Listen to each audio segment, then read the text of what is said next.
Chapter 1038. Lin Ruashi's eyes were filled with excitement. This was the first time she would be celebrating with her in-laws after she got married. For someone like her who valued family ties, it was naturally meaningful. "How about this?" Yang Gongming said. "We didn't celebrate this festival in the past, so we didn't prepare anything. Since you guys are staying at home this year, we should go buy some mooncakes. Xuehua, after you finish your meal, go out with Pejuan. This is a festival for our own family, so it's better to buy things ourselves. It won't be fun if we let the servants do it." "Okay, got it," Guo Xuehua responded with a happy smile. Yang Pejuan was surprised. "Dad, why do I have to go too?" Yang Gongming raised his eyebrows. "Aren't you unemployed? The lectures in the military academy haven't started yet.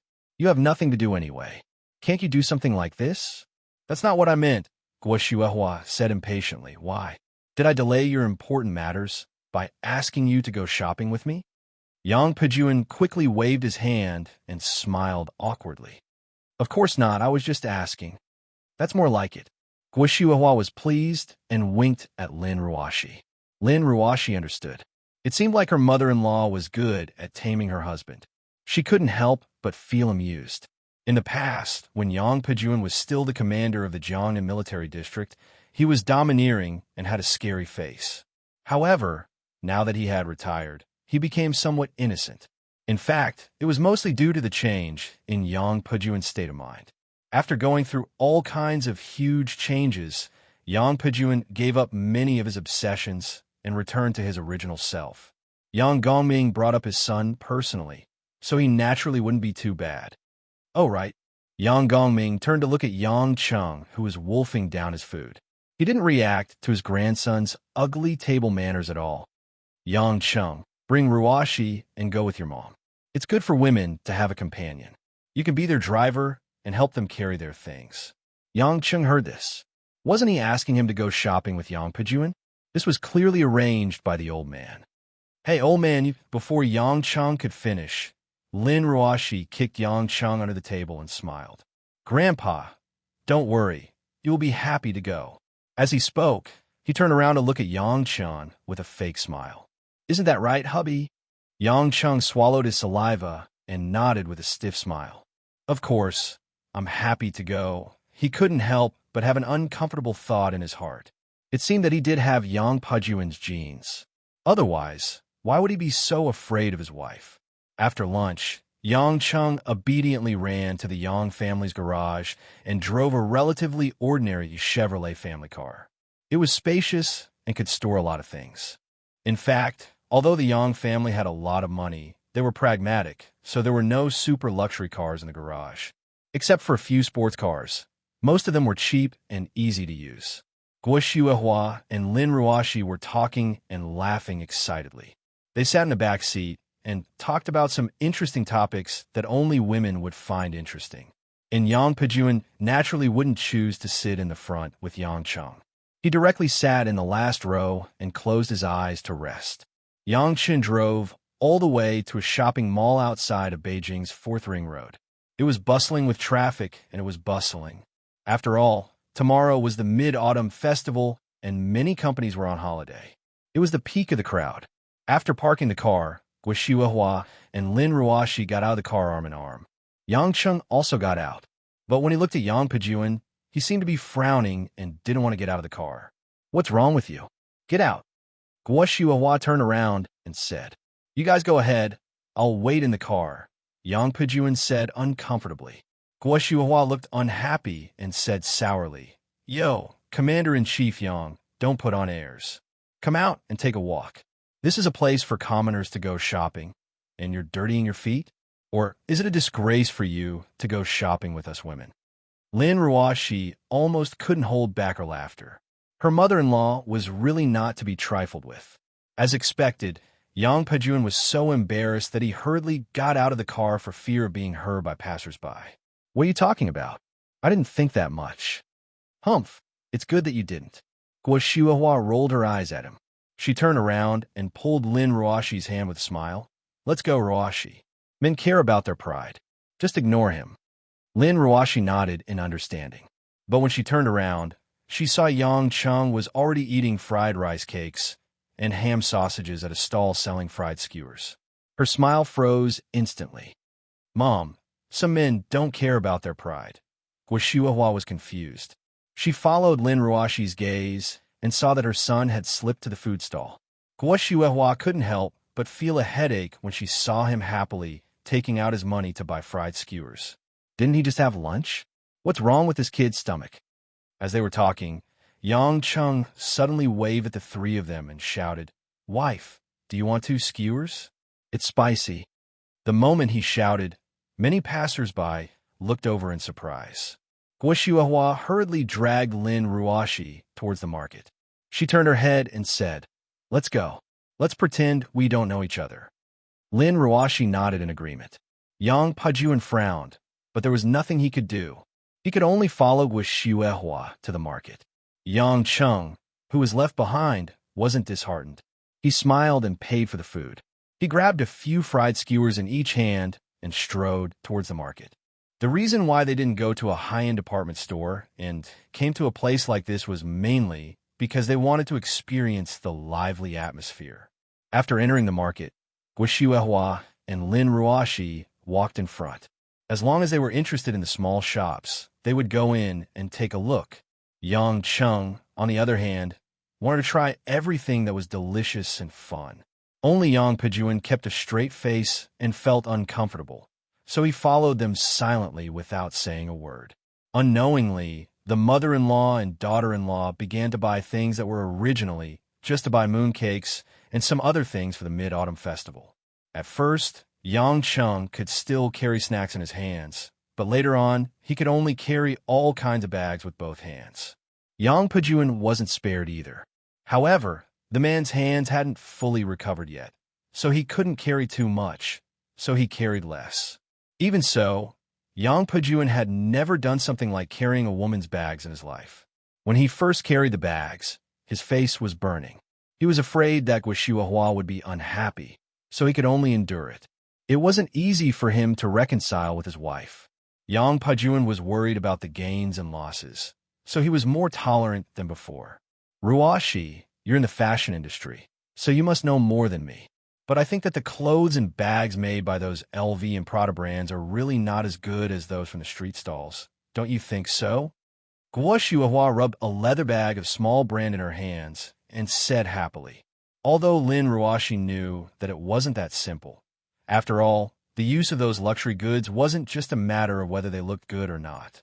Of course, she picked what her mother-in-law liked to hear and said, "In fact, the materials of those famous brands aren't that special. After all, it's just a brand effect. Moreover, there are many people who could design in this world. Those works that have just been designed by famous designers are copied and modified, so it's normal that they look better than the original." That's right, I look down on those young ladies and madams who love to show off branded bags all day long. They're covered in luxury goods from head to toe, and they even wear clothes that cost tens of thousands of yuan when they go out. So, I can't be bothered to go to gatherings when they invite me. I'm so happy that I'm being cheated of money. Isn't that crazy? Yes, you're right, Mom. Lin Ruashi replied with a faint smile. She felt a little wronged in her heart. Wasn't she one of those women who only used luxury goods? However, it wasn't to show off. It was just that those things weren't expensive to her. They were all things that she could use from her own department store. It seemed that it was rare for the mother-in-law and daughter-in-law to go shopping together. Moreover, it was an area that was frequented by ordinary people. The two women enjoyed the crowded atmosphere very much. It was a pity that it was autumn and winter, and the days in the north were short. After shopping for nearly 3 hours, the sky in Yanjing gradually darkened. Seeing that it was almost time, the two women walked to the mooncake shop at the entrance of the market. Looking at the luxurious packaging and exquisite mooncake gift boxes, Guoshuahua naturally shook her head. These boxes are too wasteful. The money saved is not as good as making better quality mooncakes. I wonder how the mooncakes inside are wrapped up so tightly. Lin Ruashi pointed to the loose mooncakes at the side and said, "Mom, buy that. I bought that mooncake before. It's quite delicious and not greasy." "You bought it before?" Guoshuahua was stunned at first, but then she came to a realization and said, "You bought it for the children in the orphanage, right?" Lin Ruashi nodded, I used to send it over every year, but this year in Yanjing, it's too late. Guo Shuahua smiled in satisfaction and said, "It said that mother-in-law and daughter-in-law are also fated in their previous lives. I'm opening an orphanage, and you're volunteering. If this isn't fate, then what is?" Lin Ruashi blushed and was too embarrassed to say anything. She pulled Guo Shuahua along to choose some simple packaging and different flavors of mooncakes. She was also very happy in her heart. Chapter 1039. Hearing the conversation between the two women, Yang Pejuan looked at his daughter-in-law, who he wasn't familiar with. He used to work in the Jiangnan military region, so he knew that Lin Ruashi was one of the richest women in Zhonghai. She was also a cold-blooded CEO who was feared by many businessmen. She had quietly destroyed the Su family and the Zheng family's company. Although he had met her a few times before, he didn't have a deep conversation with her. He only thought that such a woman was spoiled and cruel. He didn't expect her to do volunteer work in an orphanage. However, he didn't care much about charity work, so he thought that Lin Ruashi was too young to do proper work. As a matter of fact, he didn't really support Guo Shuahua's charity work.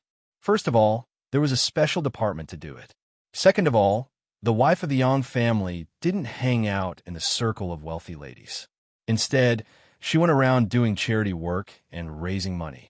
However, since Yang Gongming always said that he supported her, Yang Pejuan didn't dare to say anything. In any case, the women went back after picking out the mooncakes. Yang Pejuan was greatly relieved. He already had 3 or 4 bags of women's clothing in his hands. After walking for 2 or 3 hours, his face was turning green. Yang Cheng was holding at least 10 bags of miscellaneous things in his hands. He was sniffing the mooncakes, as if he was trying to find the most fragrant ones. As for what he could smell, only he knew. After the mother-in-law and daughter-in-law finished picking out the mooncakes, they walked out of the store and headed to the parking lot. When they were about to cross the road, a dark green Jeep suddenly stopped on the side. The car window was rolled down, and 2 unfamiliar middle-aged men appeared in the car. "Hey, no wonder you look familiar. Isn't that Commander Yang?" Yang Pejuan looked at the 2 men in military uniforms in the car, and his face darkened. However, he still said reluctantly, "Oh, it's General Ning and General Zhou." Yang Cheng noticed the military ranks on the shoulders of the 2 men. One was a lieutenant general, while the other was a major general. He then looked at the license plate of the Jeep. It was from the Yanjing military region. He didn't even need to think to know where it came from. "Old Zhou, that's where you're wrong. Brother Yang stopped being a commander a long time ago. He's planning to teach in a military school now. He should be called Professor Yang," General Ning said seriously, but it was clear that his tone was full of mockery. As expected, Yang Pejuan's face darkened. He put on a fake smile and said, "If there's nothing else, we'll take our leave first. Looks like Brother Yang is in a hurry." General Ning glanced at Yang Cheng and the others on the side. "I really envy you the happiness of the family. Younger Brother Yang, you are really lucky to have the time to accompany your wife to go shopping. Look at what you bought. Hey, it looks like women's clothes. Brother, you really love your wife. Haha, old Ning Yang see? Oh no, if Professor Yang didn't love the fairer sex, would he have retired so early?" General Zhou laughed weirdly. "I think we shouldn't waste his time. I'm afraid that helping women carry clothes is an unknown hobby of Professor Yang." The veins on Yang Pejuan's forehead bulged, but he couldn't say a single word. Yang Cheng stood there as if nothing had happened. Lin Ruashi nudged his waist and asked softly, "What? You? Why don't you help him?" Yang Cheng chuckled. "What does it have to do with me?" Lin Ruashi pouted, but she didn't know what to say. All right. General Ning waved his hand and said, "Younger Brother Yang, Old Zhou, and I still have to attend a banquet. Old Zhang from the General Staff Department has a grandson. He's treating us to a drink. Sigh, I'm really busy. Goodbye." After saying that, the window was rolled up again and the Jeep drove away. Vaguely, before the window was closed, a disdainful bastard could be heard from inside. Needless to say, it was referring to the current Yang family. Although Yang Gongming had dealt with the matter decisively and calmed down the Yang family bloodline storm, the real high-ranking officials must have secretly looked down on the Yang family bloodline. Yang Pejuan took a deep breath, but his face was still red like a pig's liver. As the saying goes, when people leave, the tea cools. After losing his position and power, he was filled with unwillingness and helplessness from being ridiculed. What was more painful was that the bloodline that he was once proud of no longer existed. Guo Shuhua saw that her husband was so upset and said sadly, "Don't be angry. It's bad for your body. Just ignore them. Now that they have the entire power of the Beijing military, of course they have to show off. They're just petty people. They won't amount to much." Oomph. Yang Pejuan scoffed coldly. Where did Liar go? He's the only one from a Yang family in the Beijing military, but he disappeared without a trace. At the mention of Yang Lai, Guo Shuhua was also a little worried. Who knows? They didn't even contact him. The Kunlun sect's Taoist Yujizi also said that he didn't go to the sect. That kid, it's fine as long as he's fine. Suddenly remembering that Yang Cheng and his wife were still next to them, Guo Shuhua was afraid that Yang Cheng would be angry, so she quickly smiled and said, all right, cheer up. What's done is done. Let's go back to the car." Yang Cheng didn't care. He was just a clown who could be killed if he wanted to. Anyway, he didn't say these words to him. Seeing Yang Pejuan's bitter face, he felt it was a little funny. Thinking back to his majestic appearance and calling him a bastard, it must be especially hard for him to accept being humiliated now. "Mom, those two people are too rude, aren't they? Aren't they afraid of the Yang family?" Lin Ruoshi said. Guo Shuhua sighed. "Didn't you hear the surname of one of them just now? That General Ning is a collateral relative of the Ning family, and that Zhou is also from the Ning family. Right now, the Beijing military is under the control of the Ning family." Lin Ruoshi finally understood, but she still didn't feel good. The Ning family, to her, it was still a little special. From this incident, although it didn't seem like it was open on the surface, secretly, the Ning family had completely turned against the Yang family.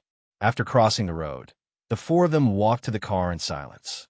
At this moment, from the corner of the street, a few little girls with dirty clothes and messy hair suddenly ran out. These little girls looked to be around 7 or 8 years old, primary school age. They were wearing thin sweaters, and because of malnutrition, their eyes were big and their skin was a little tanned. All four of them were holding black plastic bags in their hands, and the bags seemed to be filled with something. Uncle, Andy, let's buy some mooncakes." The children surrounded them noisily and opened the black plastic bags in their hands, revealing all kinds of mooncakes with simple packaging. The children's eyes were full of hope and begging, and they widened their watery eyes, looking very pitiful.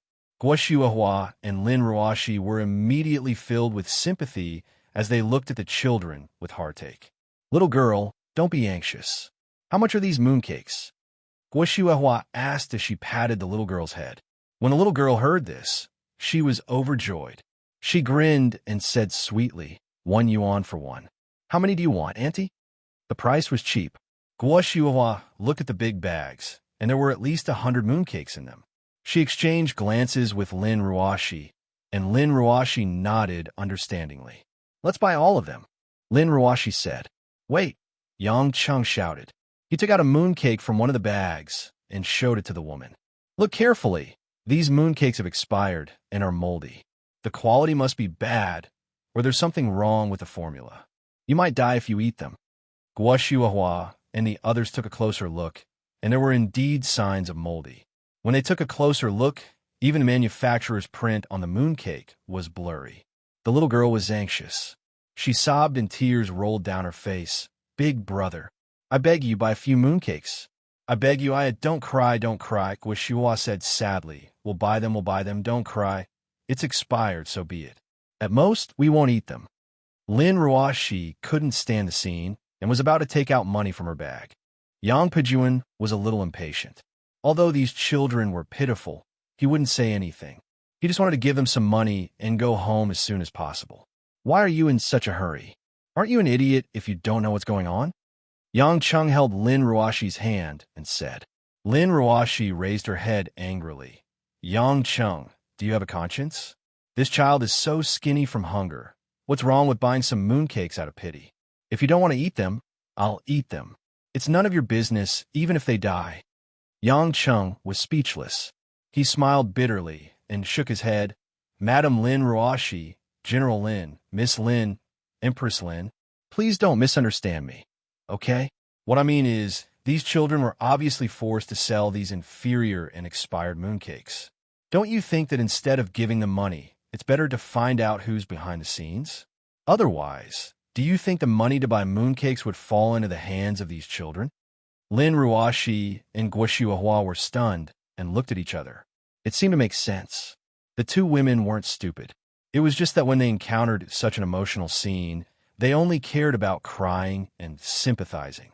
They didn't think too much about the situation behind them. Yes, Yang Chung is right. We can't just ignore it. Guo Shuehua quickly lowered her head and asked the girl, "Little friend, don't be afraid. Who asked you to sell these mooncakes? Did some bad guy bully you?" When the little girl heard this question, her originally sallow and dark face turned extremely ugly. A deep trace of fear flashed through her eyes. After exchanging glances with the other three little girls, she suddenly turned around and ran toward the corner of the street. Chapter 1040. However, Yang Chun had already expected this to happen, not to mention the children. With a few quick steps, he blocked the girl's path and looked at the children with a faint smile. You have to answer the adults' questions. If you run away, you'll be spanked. The girls were startled and retreated while trembling. Aya, why are you running? Guo Shuahua and the rest chased after them and continued to ask, Little girl, tell us quickly, who ordered you to sell mooncakes? Yang Pejuan also walked over curiously. He was obviously more interested in finding evil people than pitying the little girls. We don't know, the dark-skinned girl said. How can you not know? Don't be afraid. Tell Auntie, it'll be fine. Guo Shuehua said patiently. We really don't know. Another girl said while crying. Yang Chung squinted his eyes and lowered his head. How about this if you tell us we'll buy all the mooncakes? How about that? When the girls heard this, they were instantly tempted. However, they seemed to have thought of something and hurriedly shook their heads. Yang Cheng's face darkened and said, If you don't tell us, then I won't let you go back today. Little girl, you're selling low-quality mooncakes that have expired. If I call the police later, the police will come and arrest you. Police? Sure enough, the little girls were scared. Their watery eyes were wide open, full of pitiful expressions. That's right. Yang Chung continued to play the role of a bad uncle. You should know that if you're arrested by the police, you'll go to jail. Jail, do you understand? It means being locked up, not being able to eat, and getting beaten up. The little girl was so scared that she even forgot to cry. She could only choke on her tears. Lin Ruoshi couldn't bear it anymore. She blocked Yang Chung and smiled gently. Little girl, don't be afraid. As long as you tell us who told you to sell mooncakes, everything will be fine. Big sister promises you. Pinky swear, okay? The tan girl seemed to be infected by Lin Ruoshi's kindness.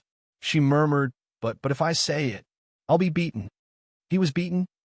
Guo Shuehua and Lin Ruoshi's faces turned serious. Sure enough, there was a criminal behind this. These criminals who used children to make money appeared in social reports. She didn't expect to bump into them today. As someone who ran an orphanage and did charity work, of course, she loved children very much. Guo Shua unnaturally hated this kind of thing. Hearing this, Yang Cheng's eyes flashed with a strange light. He walked forward and grabbed the little girl's thin arm. Don't. Yang Chung, don't be rough. Let the child speak slowly. Guo Shuahua thought that Yang Chung couldn't wait any longer, so she anxiously dissuaded him. The little girl's face was also full of fear as she shrank back. Speechless, Yang Chung smiled. Do I have to be serious with this child? Mom, you've underestimated me. Then you are. Guo Shuahua was a little embarrassed and anxious. Without saying a word, Yang Chun rolled up the girl's sleeves, revealing her skinny and weak arms. This is... Guo Shuehua and Lin Ruoshi's eyes reddened. They couldn't bear to look at it. They could only see that the girl's arm was covered with shocking scars of different old and new. Some of the scars were left behind because the skin and flesh had been torn open and they couldn't be treated in time. How can there be such a cruel person? She's still a child. Little girl, did the people who forced you to sell mooncakes beat you up? Lin Ruashi forced a smile and asked. The little girl didn't seem to understand why the woman in front of her looked like she was about to cry. She nodded blankly. No, we can't just stand by and do nothing. I want to see what kind of monsters they are. Guo Xuehua said angrily to Yang Cheng, Son, let's not go back now. We must go and investigate this matter. Naturally, Yang Cheng didn't have any objections. In fact, seeing such a young child beaten up like this, he was more emotional than anyone else. Little girl, bring us to the people who forced you to sell mooncakes. Don't worry, they won't beat you up as long as we're here. But if you don't bring us there, we'll have to call the police. Yang Cheng smiled. The tan little girl had no choice. She glanced at the other girls and nodded obediently. However, it was obvious that her eyes were filled with worry. Since the sky was getting dark and they were walking on the crowded streets, nobody noticed Yang Chun and the others following the little girls as they walked around streets. After passing through a few crossings, they gradually left the bustling city and arrived at a relatively quiet old street. Not long after, the little girl stopped in front of a two-story old house and pointed at the rusty iron door covered in moss. Aunts and uncles are here, the little girl said. Guo Xuehua frowned. She looked around at the trash and dirty gutters. The environment here is too bad. Why isn't anyone doing anything? Yang Cheng walked forward and opened the iron door. The scene inside was somewhat surprising. In the courtyard in front of the house, there were all kinds of cardboard boxes, plastic bags, and a series of messy plastic film strips. There were 7 or 8 little boys who looked to be about the same age as these little girls. They were small and thin, and they were sitting on a row of small stools. Each of them was doing some work. Some of the boys were in charge of pulling out some of the discarded plastic films and organizing them. Some were sorting the plastic bags one by one, and some were even in charge of cutting the thick cardboard boxes with scissors and squeezing them. If these were not children around 7 or 8 years old, they would have thought that they had come to a small abandoned processing workshop. When the door was opened, the few boys looked up curiously. When they saw the little girls, their dull faces revealed a hint of doubt. Xiao Jia, are you sold out? A little boy with messy hair asked. The tanned little girl squeezed through the door, shook her head, and said softly, No. Something happened. Ah, then hurry up and sell it. Otherwise, you won't be able to eat dinner. The little boy was very anxious. The little girl called Xiao Jia turned around awkwardly and looked at Yang Cheng and the others, not knowing how to explain. Guo Xuehua, who had walked into the courtyard, looked around and asked in confusion, What's going on? Why are there so many children doing this kind of work here? Humph, Yang Pejuan snorted. Is there a need to guess? Isn't this child labor? Yang Pejuan's expression was also very ugly. After all, this scene was really worrying. At this moment, a hoarse shout came from the door of the house. Who is it? It's so noisy. A plump woman in her 40s with permed hair and lipstick came out wearing a floral sweater. She was cracking melon seeds with one hand and spitting out the shells casually. When she saw that Yang Cheng and the others didn't know her, she immediately said with an unfriendly expression, Who are you? What are you doing here? Guo Xuehua asked coldly. Are you the one who forced these children to do child labor? Do you know that this is a crime?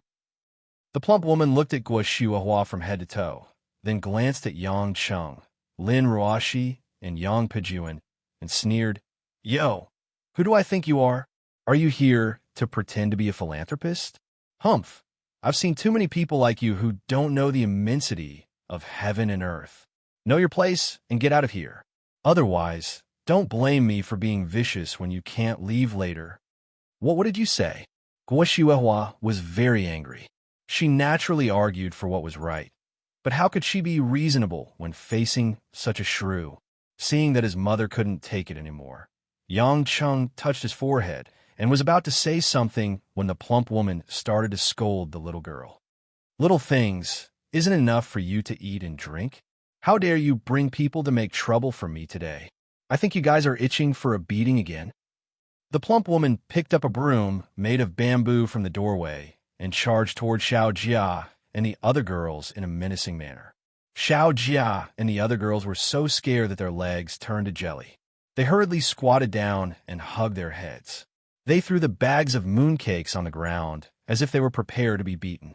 Seeing that they were ready to be beaten, not to mention the two women, Guo and Lin Ruoshi, Yang Cheng's heart twitched. How many times had they been beaten up that they didn't even dare to instinctively dodge? Chapter 1041. Naturally, Yang Cheng would not let the fat woman do it. He grabbed the broom with lightning speed and used the handle to slap the fat woman's right cheek. Ouch! The fat woman screamed. The broom handle was made of hollow bamboo and could not be used to hit the face. However, it was still very painful. She staggered and fell to the ground. She covered her burning face and got up in a daze. She pointed at Yang Cheng and screamed, "Someone come quickly. I was hit. Come out." A few men and women who were in the house rushed out. Hearing the commotion outside, they knew that the situation was not good. In an instant, 3 rough-looking, tall men ran out of the house. A gorgeously dressed, middle-aged slut also ran out. "Sister Hua, what happened to you? What happened to these people?" A bearded man asked.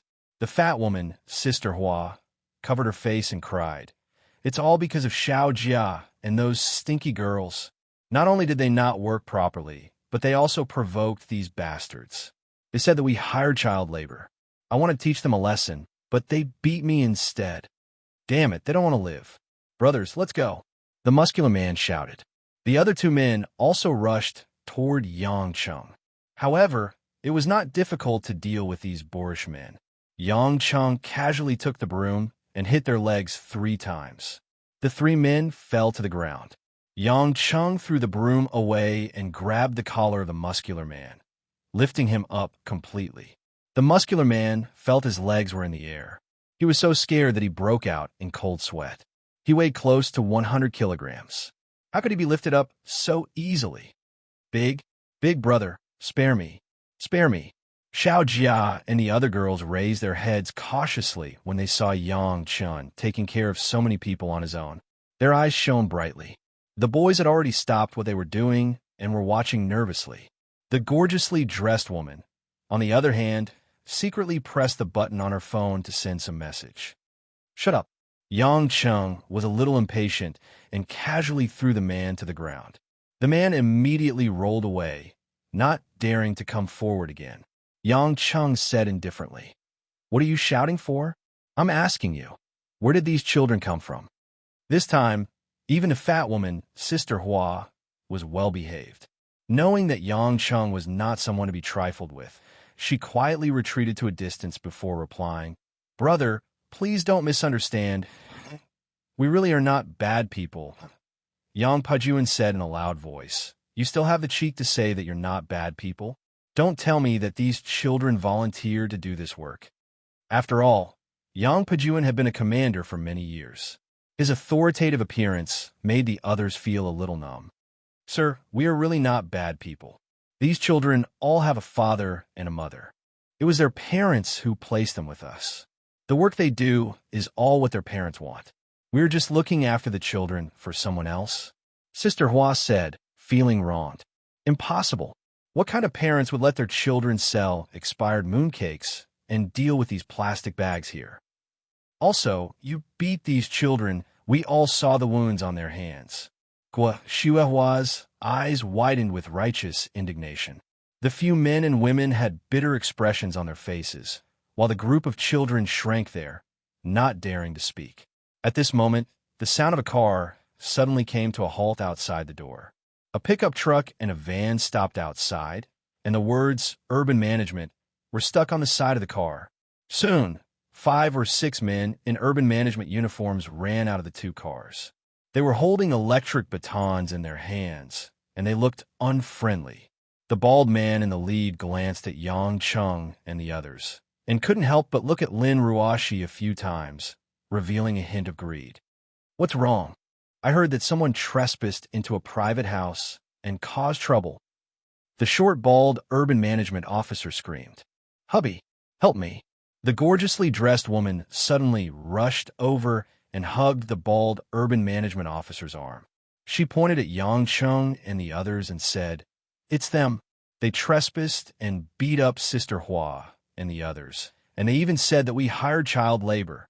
The bald urban management officer laughed evilly and said, "How dare you? Who do you think you are? How could he spout such a thing that was against the law and regulations? This is called disturbing the peace. Trespassing." Yangcheng finally understood why these people were so daring. It turned out that there was a government official behind them. Guo Xiuehua and Yang Pejuan looked at each other, and both of them were indignant. Compared to Yangcheng, they had grown up in Beijing, and it was inevitable that they would be especially angry when they saw such a foul situation in Beijing. Although Lin Ruoxi was so angry that her pretty face was bone-chilling, there was nothing she could do at this time. She stood behind Yangcheng and looked at them coldly. "You urban management officers really have a long reach. You even abduct children and hire child labor, and yet you still act so righteous. Could it be that you guys are the most powerful in Beijing?" The bald man laughed evilly and said, "You guys came from outside, right? I advise you not to meddle in other people's business. I, Lu Yu, am the most powerful in this land." "So your name is Lu Yu. Why don't you call yourself Miscarriage?" TSK. Your mother really wasted a baby by giving birth to you," Yang Chang said seriously as he shook his head. "Brat, are you trying to be cheap? Let me tell you, look at you guys. I'm afraid that you guys think that you can play legal games with me just because you're educated. To be honest, I'm not afraid, even if I bring this matter to court. These children were placed here by their parents. Even if you poke a hole in the sky, it has nothing to do with us. What Sister Hua and the others did was with the consent of these children's parents. If you want to talk about responsibility, it's their parents. We have no problem at all," Lu Yu said proudly. When they heard Sister Hua say that these children were not abducted, they didn't believe her. Now that Lu Yu said it again, Yang Cheng and the others were puzzled. Guo Xiuehua furrowed her brows and said, "Are you guys joking? These children are at most 7 or 8 years old. How could their parents not care about them and let them work here? It's up to you whether you want to believe it or not. In any case, it's best if you guys scram. If you want to play hard with us, we brothers aren't pushovers. Even if we cripple you guys in jail, no one will dare to say anything." Lu Yu's eyes flashed with a vicious light. "How dare you? I, Yang Pejuan, don't believe that these city enforcement officers who aren't even civil servants can be so arrogant." Yang Pejuan was furious. After all, he had been in the army for many years. How could he tolerate a bunch of bullies? As he shouted, Yang Pejuan dashed forward and kicked Lu Yu in the chest. Although he was not an expert, he was still trained. Even though he had not moved his legs for many years, Yang Pejuan's kick was enough to make Lu Yu fall to the ground. "Boss, are you all right?" Lu Yu clutched his chest and said angrily, "What are you guys still standing there for? Go and beat him to death." The city enforcement officers came back to their senses and picked up their stun batons to attack Yang Pejuan. Yang Pejuan was having a hard time dealing with 4 to 5 people and dodging the stun batons at the same time. Guo Xiuehua pulled Yang Cheng's shoulder anxiously. "Son, don't just stand there. Go and help him." Yang Cheng did not expect Yang Pejuan to be so chivalrous. He was even willing to fight with the city enforcement officers for the sake of these kids. When he heard Guo Xiuehua's words, he laughed. "Don't worry. With me around, nothing will happen. I'll help him now. He might even think that I'm a busybody. Sai, it's right to say that you two are father and son. Both of you are just trying to save face."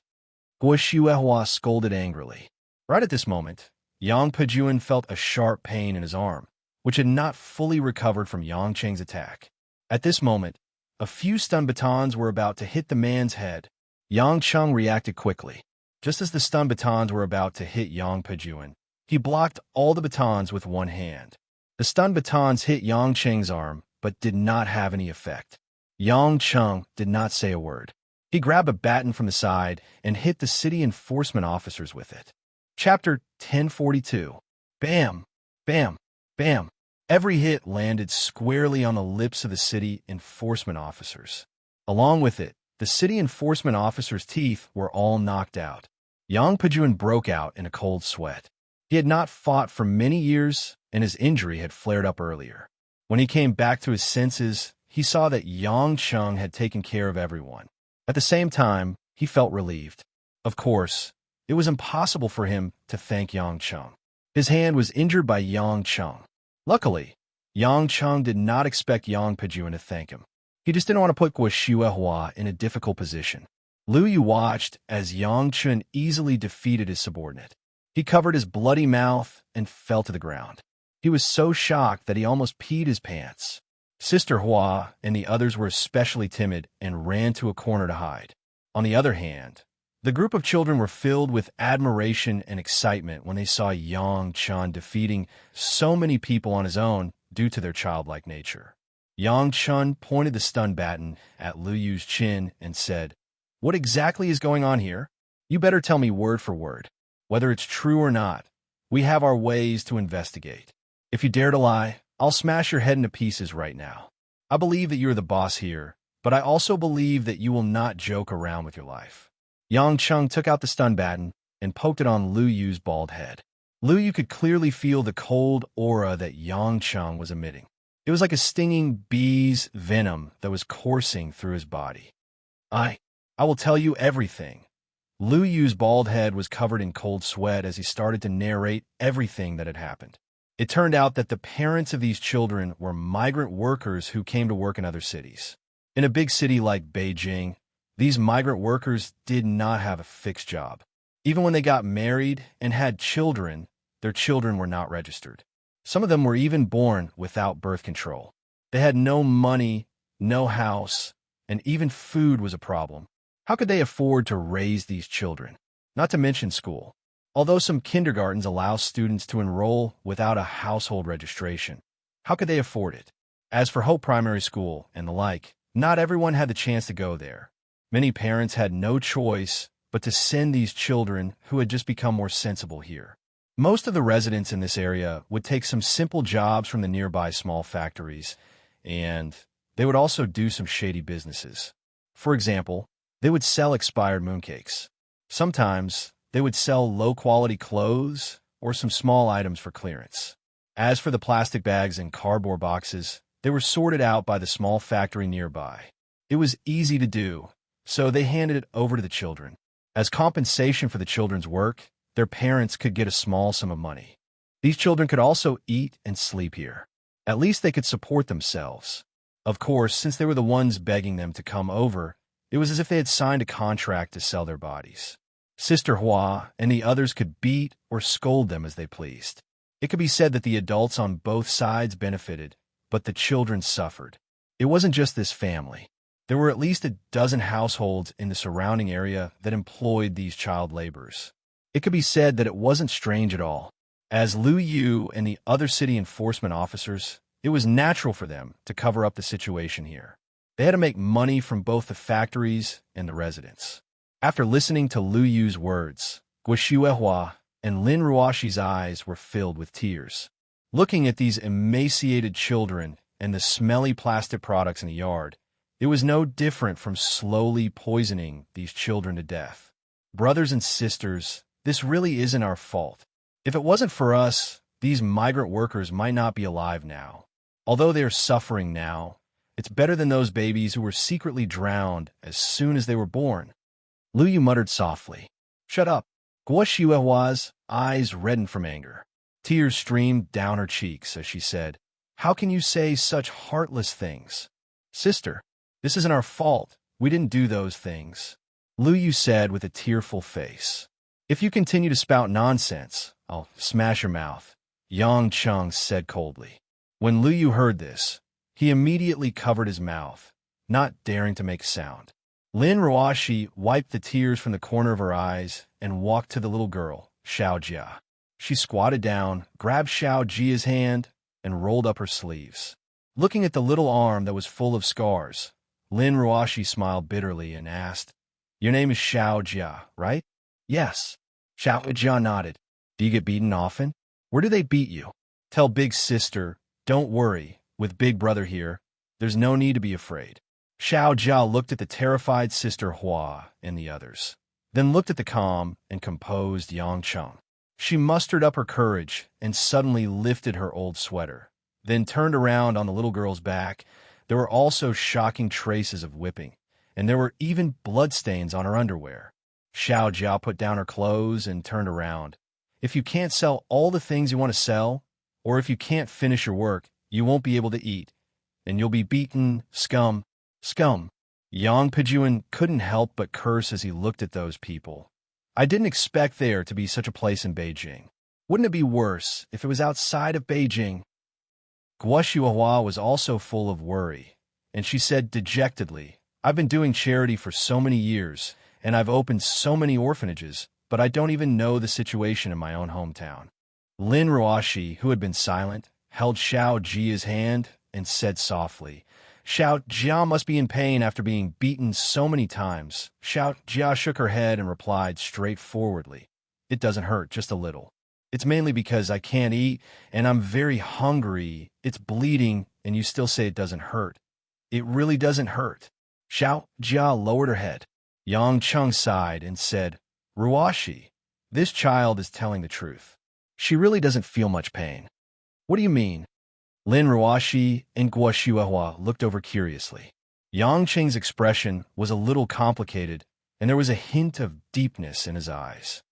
If I'm beaten like this every day, and it hurts so much every time, as I get used to it, it naturally won't hurt anymore. It's just like eating and sleeping. When being beaten has become a daily habit, what's so special about it?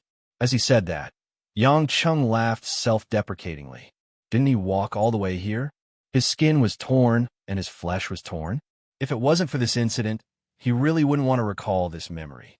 It was as if he had returned to the steel training ground under the ice and snow in Siberia, and the time when a weak child stubbornly struggled to survive the cruel beatings. Lin Ruoshi, Guo Shuihua, and Yang Pijuan all understood that what Yang Cheng was talking about was his own experience. Hearing this, the one who was the most moved was naturally Guo Shuihua. It was as if her heart had been struck by lightning, and her body trembled as she sobbed uncontrollably.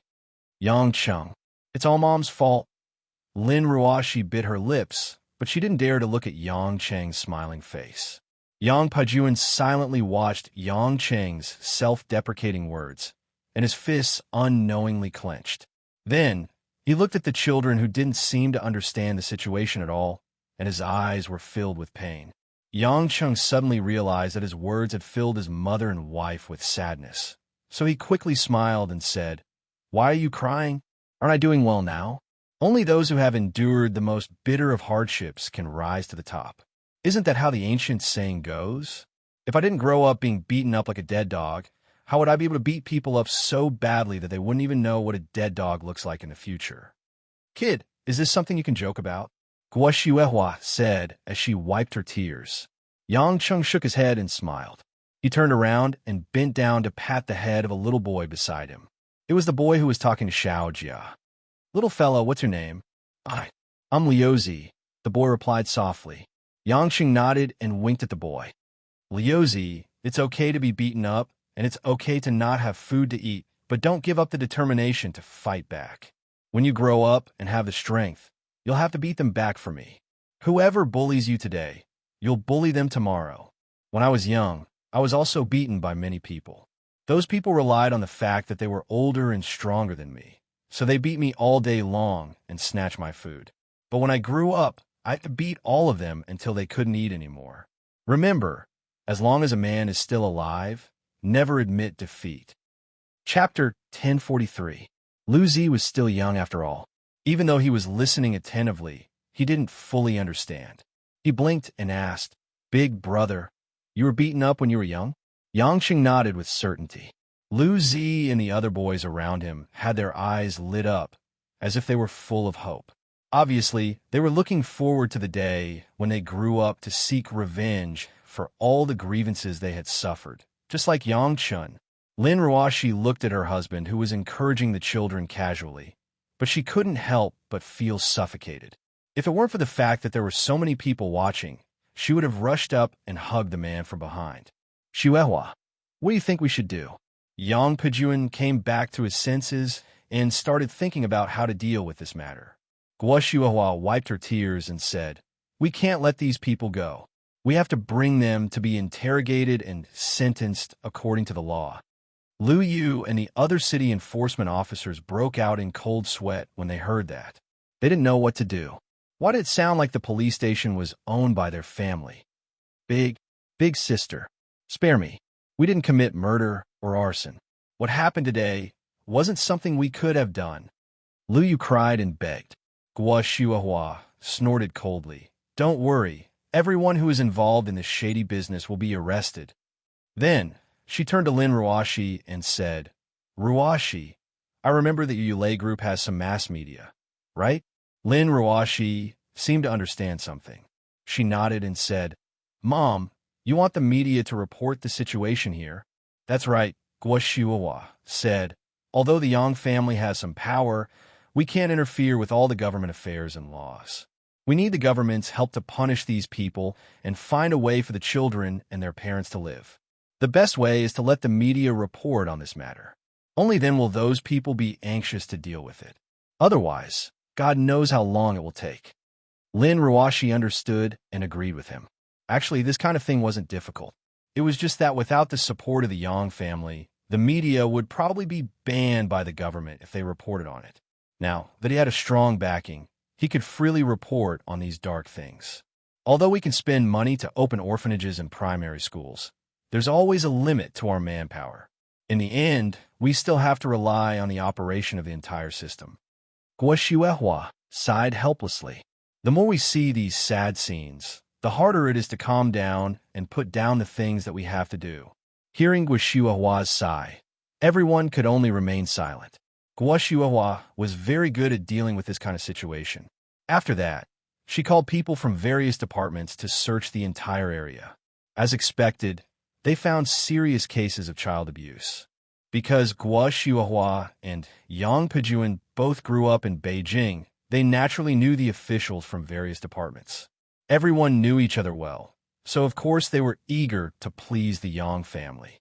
Although the Yang family's reputation had been affected by the incident of Yang Gongming's birth, it was still an old tree that was deeply rooted in power, so it didn't have much of an impact. Even if everyone looked down on them behind their backs, they didn't dare to slack off on the surface. Xiao Jia, Lu Zi, and the other children were sent to the nearest welfare homes. Gua Shuehua sent people from the charity organization she founded to send them all kinds of things they needed. She also contacted the children's parents and arranged for them to go to school in the future. These things were done with ease, but it was already night when everything was done. After saying goodbye to the group of reluctant children, Yang Cheng drove all the way back to the Yang family. Yang Gongming had already received the call, so he wasn't in a hurry. Seeing that the children were back, he naturally asked the servants to start the meal. Shuehua, you did the right thing. These children need your help. Yang Gongming praised his daughter-in-law while drinking a little wine. Gua Shuehua forced a smile. Dad, although the problem is considered to have been solved, I can't stop worrying. Tell me, is there anything this old man can help with? Gua Shuehua analyzed. I think the biggest problem now is that the gap between the rich and the poor is too big. The children's parents came to the city to earn some money to support their families, but in the end, they can't even afford to raise their children. Moreover, these people from other places don't have a registered residence in Beijing, so they don't even have an identity. Their children won't even have a legal identity. But these children grew up in Beijing, and the children they met on the streets have food, clothes, and even school. Their parents have cars and houses. If this goes on, when they grow up, they will still have no education, no background, and no identity. Then, they won't be able to survive. They were still young and did not understand much, so they did not think too much. But when they grew up and became sensible, what should they do? Isn't this forcing these children to have no way to survive in the future? Yang Gongming sipped the wine and nodded in silence. I can give them a place to live, food, and opportunities to study, but there's a limit to what I can do. There are so many big cities in the country, not only in Beijing, but also in Zhonghai. I feel suffocated when I think about all the places I haven't seen, and all the children are suffering. Gua Shuehua put down her chopsticks, but the food was tasteless. Lin Ruashi bit the tip of her chopsticks and said, Mom, now that you mention it, I'm reminded of our Jinxiu. When Jinxiu used to set up a stall on the street, she probably thought that there was no hope at all. But that child is better. I heard from Yonyan that she was a bad girl for a period of time, but she turned over a new leaf. I think we should worry about those children if they feel that society is unfair in the future. Will they do something stupid? After talking for a while, the atmosphere in the dinner suddenly became heavy. Honey, have some chicken drumsticks. This black-boned chicken is very fragrant. It's good for nourishing yin. Yang Chang suddenly picked up a chicken drumstick and put it into Lin Ruoshi's bowl. He was holding another drumstick in his hand. Lin Ruoshi looked at the man who had been eating heartily without a care in the world. If it was in the past, she would have glared at him long ago. Nourishing yin. How could he have such a good appetite at such a sad time? But after hearing what Yang Chang said in the afternoon, she didn't think that Yang Chang's situation was strange. This was all normal. To Yang Chang, there was no tragic life in the world that could make him feel too deeply. Perhaps only those who had experienced the deepest despair and pain would be able to face everything cheerfully. Don't you have anything to say? Eating so happily? Lin Ruoshi asked. Yang Cheng said slowly. It's been less than 2 years since I returned to Huaxia. How can I have any thoughts? Anyway, I only know that this matter can't be changed by talking. If you can see it, then help it. If you can't see it, then you can't do anything about it. These children have indeed suffered a lot, but there are many children in the world who can't eat and whose lives are in danger. How can I care about all of them? Hee, Yang Gongming laughed weirdly. You're quite open-minded. So according to you, we're just worrying for nothing? That's not it, but I really have nothing to say. Yang Cheng looked at Guishuahua and said with a smile, How about this, Mom? If your charity fund is short of money, I can lend you some. The interest will be lower. Uft. Who cares about the interest? Guishuahua rolled her eyes at her son. Naturally, she was just joking.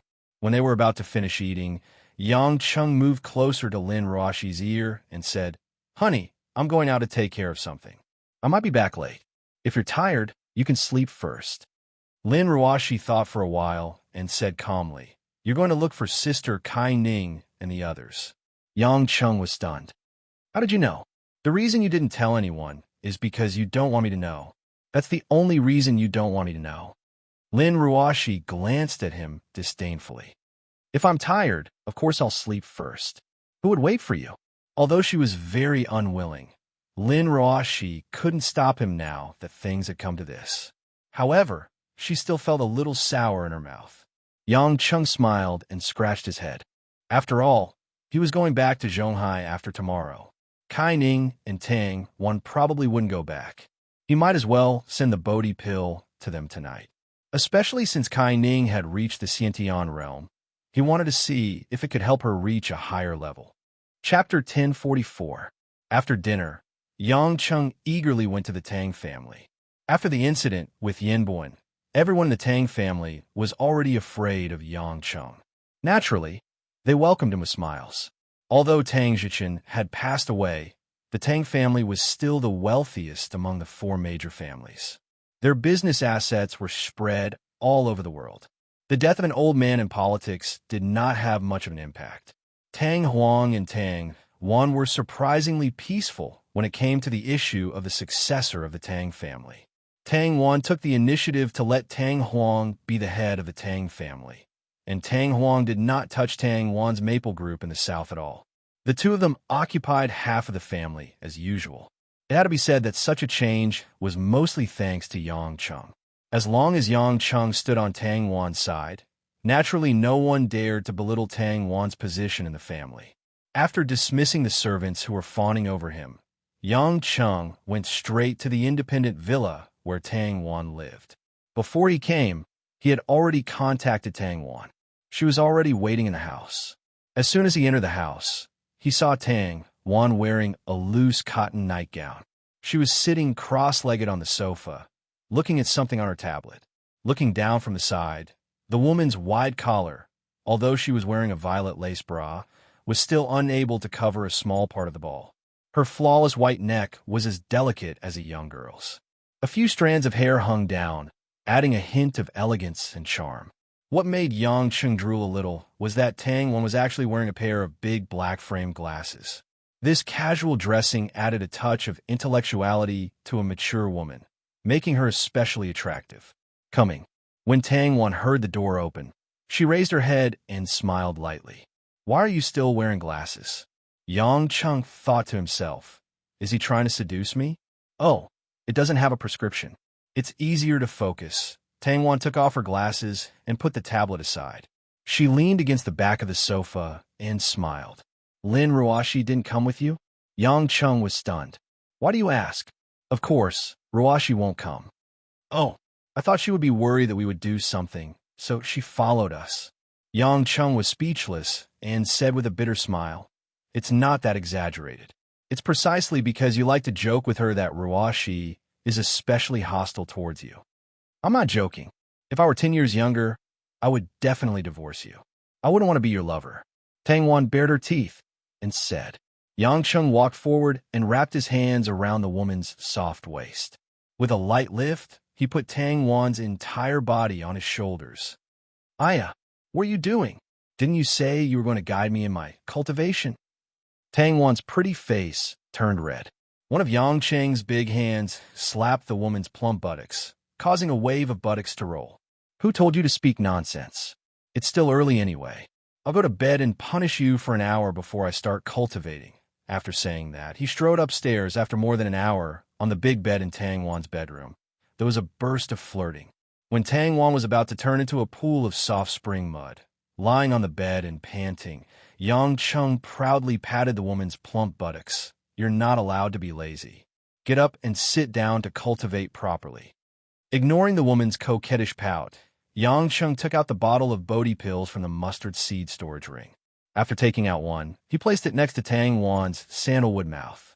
Naturally, Tang Wan was curious about this kind of thing.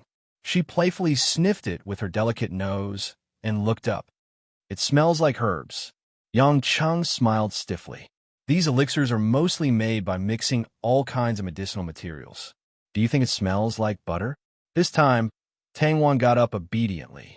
After sitting down cross-legged, she took the Bodhi pill. After persisting in exercising and cultivating the cultivation method that Yang Chung gave her for a while, Tang Wan's physical quality was greatly improved. There was a trace of internal force in her dantian, but it was still thin and couldn't be counted as true qi. Although the Bodhi pill was a low-quality elixir, it was a great tonic for cultivators who hadn't even reached the Khanate realm. Yang Chung was worried that such strong spiritual essence would have too much impact on a woman like Tang Wan, who didn't have a solid foundation. That was why he had to protect her. About 10 minutes after Tang Wan took the Bodhi pill, the meridians in her body began to swell. She had never felt so much spiritual energy rushing through her meridians. It was like countless needles were constantly pricking her meridians. Tang Wan couldn't help but frown. Concentrate and circulate the cultivation method that I taught you. Channel it into your dantian according to the acupoints. Yang Chung was also teaching her nervously. Compared to Chiang Wei, Tang Wan was much more exhausted. If she could endure it, she would have a great improvement. If something went wrong, she would at least suffer serious internal injuries. As more and more spiritual essence evaporated, Tang Wan's skin became hot and red. Yang Chung knew that it was because her capillaries were starting to burst. Helplessly, Yang Chung guided a wave of heaven and earth force into Tang Wan's body to repair and protect her. Although it wasn't good for Tang Wan's self-cultivation, it was better than being injured. In fact, if it wasn't for the lack of time, Yang Chung wouldn't have given the pill to Tang Wan and the others at this time. He would have waited for at least a year to be safe. Fortunately, Tang Wan's willpower was extremely strong. She was also quite ruthless to herself. She gritted her teeth and persisted in circulating the cultivation method. After more than an hour, she finally began to circulate it steadily. Yang Chung heaved a sigh of relief. Based on this speed, it would take about 3 hours for the pill to be completely absorbed. At that time, Tang Wan should be able to reach the end of the Hotian stage. This speed could be considered as a leap, but it was nothing to be surprised about. After all, this was a medicinal pill for cultivators in the Xiantian and soul-forming stage. Tang Wan was a beginner in the Hotian stage. Without Yang Chen's protection and the cultivation technique he gave her, she definitely wouldn't be able to survive.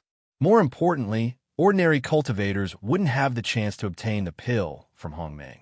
Yang Cheng was even more determined to follow Yin Sanyang's instructions to find the ingredients for the pill. Of course, he also had to understand the Samadhi true fire as soon as possible and find a cauldron for the pill. Seeing that Tang Wan was fine, Yang Cheng didn't stay any longer. After saying goodbye to her gently, he put on his clothes and left the Tang residence. Although Tang Wan knew that Yang Cheng was leaving, she didn't have time to care. She was already immersed in the feeling of constantly absorbing the spiritual energy to nourish the meridians in her body. It was as if her entire body was going through a metamorphosis of peeling off the old shell and revealing a new and tender body. Everything outside was becoming more and more clear to her.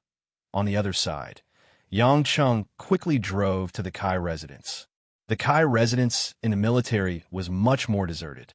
Yang Cheng drove the Yang family's car with a military plate, so he didn't have to go through the time-wasting inspection. Just as he stopped the car and was about to walk towards the main door, Kai Ning's figure happened to walk out. Yang Cheng was slightly stunned. "Ninger, you've been waiting all this time?"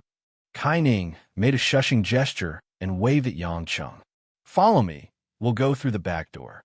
Yang Cheng was puzzled. "What's wrong? Why do we have to go through the back door?" After Kai Ning closed the door carefully, she said, "If my mom sees you at the front door, she will definitely drag you to talk about many things. She just said that tomorrow is the Mid-Autumn Festival, and she wants my dad to bring me to the Yang family to celebrate it." Yang Cheng was embarrassed. Jiang Shan's mother-in-law was really someone who could do such things. If she wanted to come, he wouldn't be able to stop her. But if that happened, he wouldn't be able to rest during the Mid-Autumn Festival. Sighing, Yang Cheng walked forward and grabbed Kai Ning's cold hand. He smiled. "You're really thoughtful. Thank you." This woman was always meticulous, quite different from her younger sister. Yang Cheng didn't need to think to know that Kai Ning had been waiting for him inside to not cause trouble for him. This woman always did things that warmed his heart. And Kai Ning was still very shy about such contact and whispers. Her pretty face blushed, but she didn't know what to say. She pursed her red lips and turned to leave. He followed Kai Ning around the courtyard and entered her room from the back door. Yang Cheng took a breath of the fragrance in the room and said casually, "Ninger, you've reached the Xiantian realm, right?" This actually didn't mean anything else. Yang Cheng had already seen it during the battle with Yin Buan. But when these words fell into Kai Ning's ears, it had a completely different meaning. Kai Ning's delicate face was instantly dyed with a layer of mountain red. Her head was almost touching her chest as she said something that made Yang Cheng dumbfounded. You want to do it today?" Chapter 1045. Yang Cheng thought about it for a while before realizing that he had been warned by Kai Ning's master, Tang Lui, that he could only touch Kai Ning's virginity after she entered the Xiantian stage. He had almost forgotten about it, but Kai Ning still remembered it. Kai Ning noticed Yang Cheng's blank expression and gradually realized that she was overthinking. For a moment, Kai Ning was extremely embarrassed. She turned around, and her heart was beating wildly.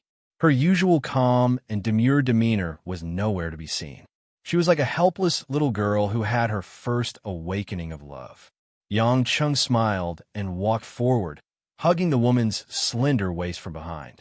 He pressed his face against Kai Ning's ear and said gently, "What are you shy about? We're not outsiders." I didn't mean anything else." Kai Ning weakly defended herself. "I know." Yang Cheng followed the woman's words and said, "Today, I mainly came to deliver the pills. As for such an important matter, let's wait until you're mentally ready. I think you're about to cry from nervousness." "No." Kai Ning felt that it was too embarrassing. She turned her head and said with a pink face, "I won't cry." Looking at the woman's serious face, Yang Cheng suddenly felt that Kai Ning had a rather cute side to her. Involuntarily, Yang Cheng laughed out loud. Kai Ning became even more embarrassed. Don't laugh. Don't laugh." Just as Kai Ning was panicking, Yang Cheng suddenly turned the woman around and held her delicate face. He lowered his head and kissed her thin, pink lips. Ugh! Kai Ning's watery eyes widened and her eyelashes trembled. She was completely dumbfounded. After sucking for a full 10 seconds, Yang Cheng's lips parted in enjoyment. Looking at the blushing and dazed Kai Ning, Yang Cheng laughed heartily. All right, go to bed. It's time to get down to business. Kai Ning was a little stunned by the sudden change. She nodded meekly and moved onto the bed. After calming down, Kai Ning finally returned to normal when it came to cultivation. As for Kai Ning's cultivation, Yang Cheng didn't need much guidance. In terms of basic theories, Kai Ning didn't seem to be any less knowledgeable than him. After Kai Ning consumed a Bodhi pill, she only needed to watch as the woman slowly absorbed the pill's effects. Kai Ning had just entered the Xiantian realm not long ago, so the effects of the Bodhi pill were still very obvious. For Kai Ning, such dense spiritual energy could allow the Xiantian true qi in her Dantian to rapidly expand and solidify. Yang Qing estimated that if there were no accidents, 2 Bodhi pills would allow Kai Ning to advance from the Xiantian initial stage to the Xiantian Great Circle. From this, it could be seen that spirit pills were indeed much more important than magic treasures to some cultivators with low cultivation. It was a pity that he only had low-grade Bodhi pills. For a Tribulation Transcendent stage cultivator like him, even high-grade pills might not be of much use. Only legendary top-grade pills could help him. However, in order for his women to quickly improve their cultivation, he had to work hard to get some pills. Currently, the Bodhi pill could allow the women to quickly advance to the peak of the late Xiantian realm. For Qiangwei and Kai Ning, it shouldn't be difficult for them to reach the Xiantian Great Circle. Different people had different qualifications. The women would probably reach the Xiantian realm one after the other. As for the soul-forming stage, Yang Cheng knew that he couldn't rush it. He could only leave it to fate. No matter what, he couldn't wait for the women to reach the soul-forming stage before getting the pills. He had to prepare in advance. When Kai Ning had completely entered a meditative state, Yang Cheng didn't disturb her. He left a Bodhi pill in front of Kai Ning and quietly left the room. He believed that with Kai Ning's qualifications, after tonight, she would be able to reach the Xiantian Great Circle with enough true qi. After confirming that there was no one around, Yang Cheng flashed to his car and drove back to the Yang family. At this time, the moon was bright and the stars were sparse. The late autumn night seemed cold and frosty. In the backyard of the Yang family, Yang Cheng and Lin Ruoshi's room. Under a few dim yellow lights, Lin Ruoshi sat in front of the desk. After finishing all the documents on her laptop, she stretched her body gracefully. She looked at the ancient clock on the wall. It was already 1 a.m. Stupid Yang Cheng, stinky Yang Cheng, I knew you couldn't hold back. I'm not going to wait for you. The woman muttered a few curses, but her heart felt heavy. As time passed, she unknowingly became indifferent to the fact that Yang Cheng had other women outside. But this wasn't what she wanted. Lin Ruoshi knew that she didn't have the courage to leave her man. She kept arguing and struggling, but in the end, it was as if she was stuck in a swamp, sinking deeper and deeper. His feelings could no longer return, and his body had already sunk into depravity. When she was with him, except that there was no single love, it seemed that she could experience everything that all women wanted. He always made people hate him, but he made you love him so much that you couldn't extricate yourself. However, if there were other people in the marriage, it would be an irreconcilable contradiction. It was fine when she didn't think about it, but once she thought about it, she would have a terrible headache. The agreement between the two was 1 year, which was March next year. But Lin Ruoshi also knew that even by then, she couldn't change anything. Yang Cheng wouldn't give up other women for her, and she wouldn't leave Yang Cheng for other women.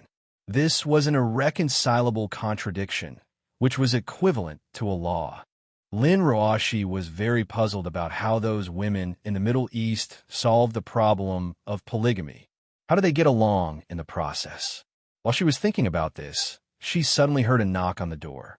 Lin Ruoshi was stunned, and a trace of joy emerged in her heart. She walked to the door and opened it. But when she looked at the person, Lin Ruoshi was full of surprise. Yang Cheng, he hasn't come back yet, right? The person standing in front of the door was Yang Pejuan with a smile on his face. Lin Ruashi was a little at a loss, and her tongue was tied. After a while, she nodded yes. Not yet. Are you busy? Yes. I just finished dealing with the company's matters. Are you very tired? It's all right. The more Lin Ruashi listened, the more strange she felt.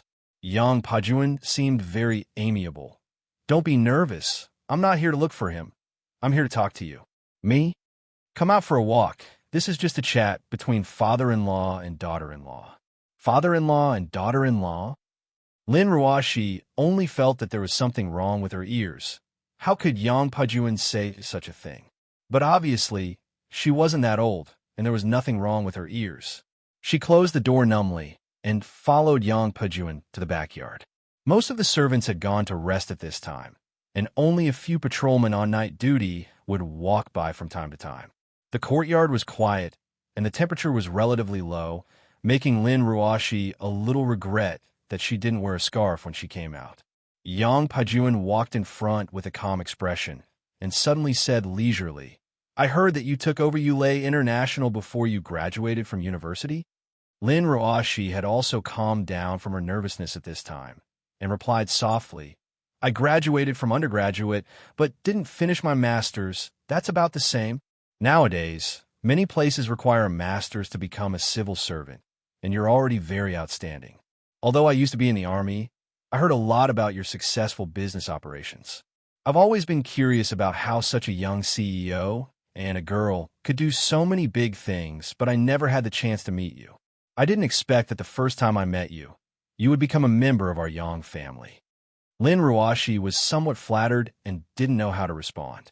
Yang Pajuan didn't seem to want Lin Ruashi to express her opinion, and continued, Because of Yang Chung, I didn't talk to you much before. I know that I've done a lot of things to make you hate me in the past, and you must look down on me in your heart. When Lin Ruashi heard this, she hurriedly shook her head. No, I didn't think that way. Yang Pajuan turned around and looked at Lin Ruashi's serious and somewhat anxious expression. He smiled and said, I told you not to be nervous. If you don't have it, then you don't have it. I believe you. You're not Yang Chung. That kid doesn't mean a single word he says. Lin Ruashi looked at Yang Pajuan smile again. Although she felt it was strange, she also relaxed a lot and said, Not really. Sometimes what he says makes sense. Yang Pajuan narrowed his eyes and said with a smile, Can I ask a question? Please ask. In my opinion, you and Yang Chung have nothing to do with each other. You're so outstanding. How could you marry such a frivolous kid? Yang Pajuan's face was full of doubt. This question seemed to have troubled him for a long time. Chapter 1046. However, Lin Ruashi's face turned as red as a ripe tomato the moment she asked, How could she get married? She couldn't tell him that it was because she went to the bar that day, got drugged, and slept with that stinky man in a daze. Yang Pajuan looked at Lin Ruashi's distressed expression and smiled. Forget it. Since it's not convenient for you to tell me, I won't ask. It's not a big deal. Thank you. Lin Ruashi heaved a sigh of relief. Yang Pajuan said, Ruashi, although I know it's shameless of me to say this, I'm still your father-in-law. Although I'm really sorry for making you and Yang Chung hate me. Lin Ruashi shook her head. It's okay. Isn't everything fine now? People always make mistakes. Yes, people always make mistakes. But once I made a mistake, I made a mistake for decades. Yang Pajuan smiled bitterly. Speaking of which, I'm not afraid of you laughing at me.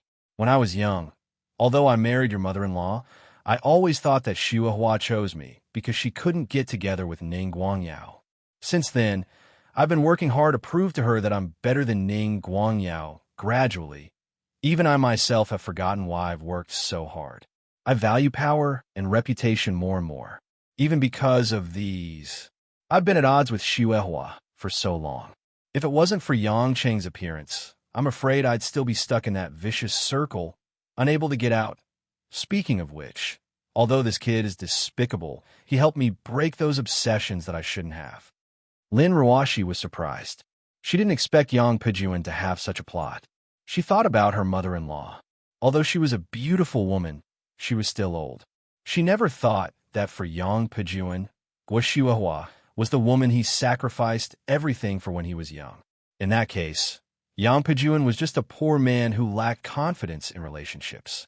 I've thought it through now. Fortunately, Xiuhua is still by my side. She didn't give up on me and gave me a chance to make up for it.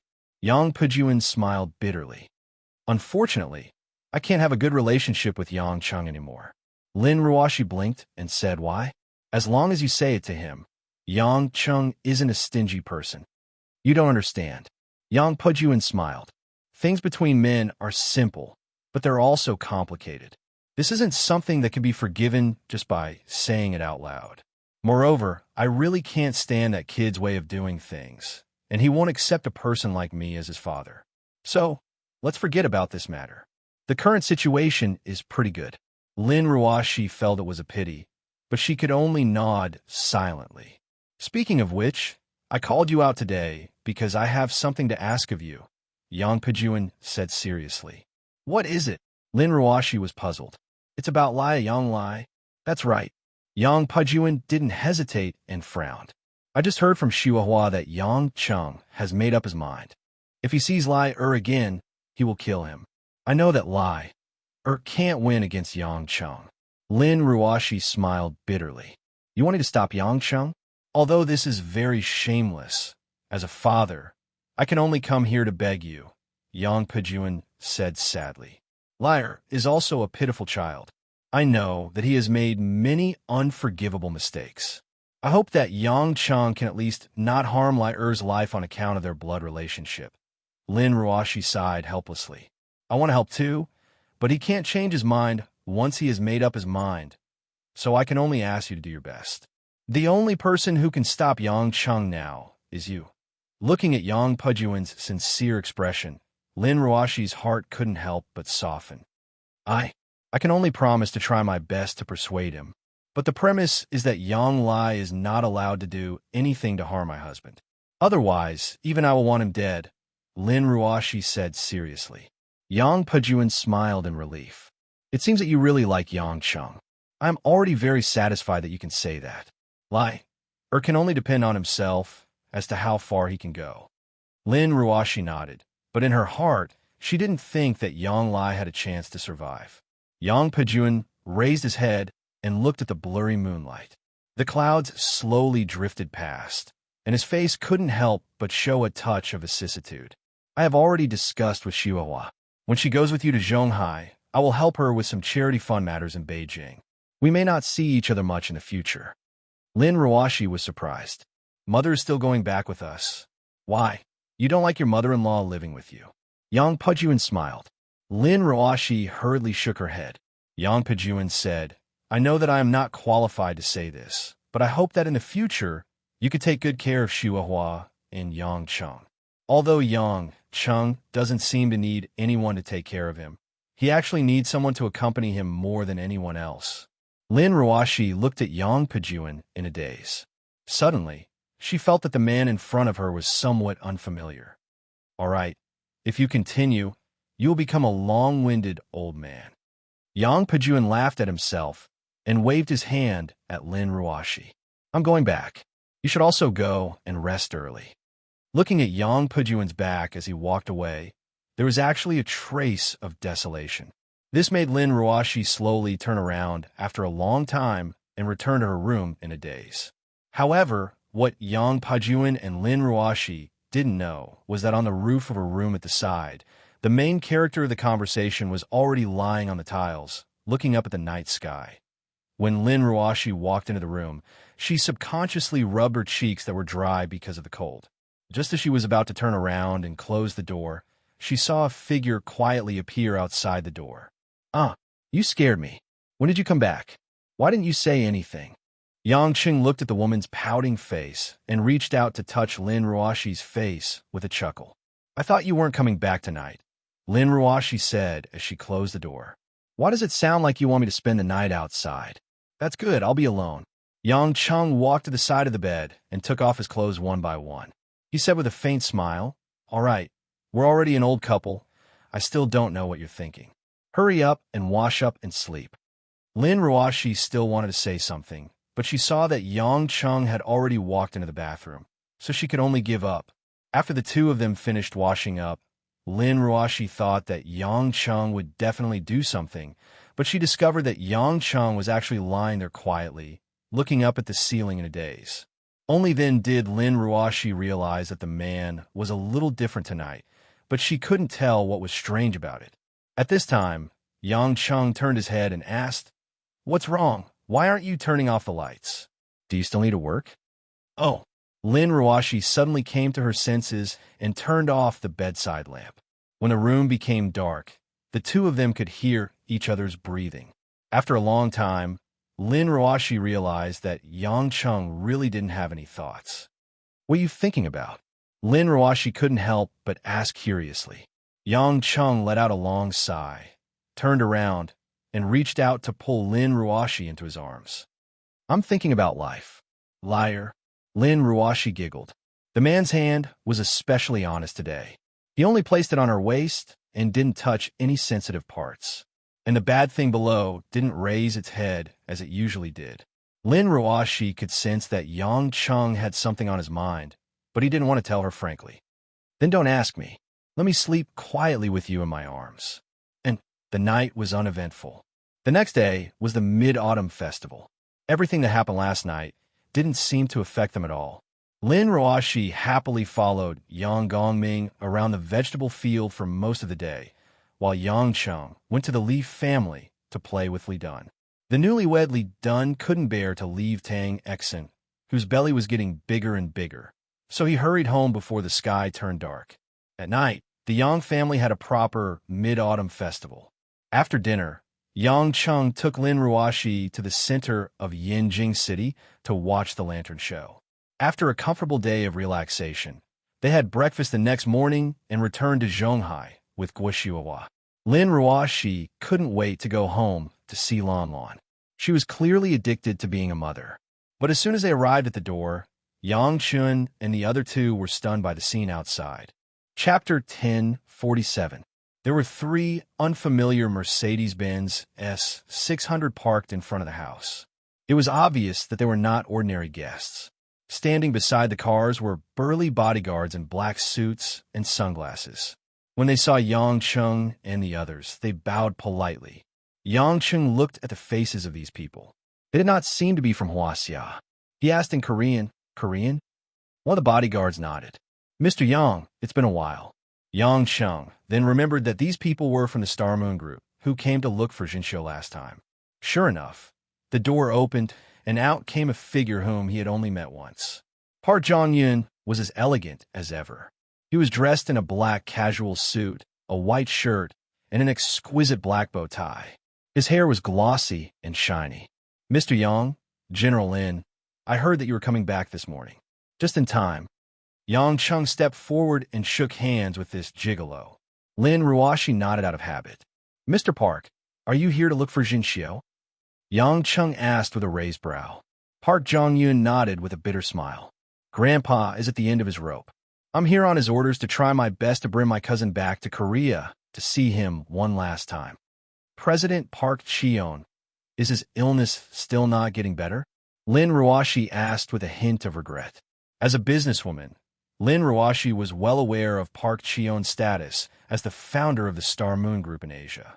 This old man, who was one of the top 10 wealthiest people in Asia, was worthy of respect. Park Jong-yun sighed. "Grandpa has liver cancer. It's in the late stage, and the cancer cells have spread. If it weren't for the large amount of money spent on maintaining his health, he would have collapsed a few months ago." Guoshuahua said, "It sounds so sad, but let's go inside and talk." With this reminder, everyone returned to the living room. Mother Wang and Jinxiu were sitting on the sofa in the living room. Jinxiu's face was pale.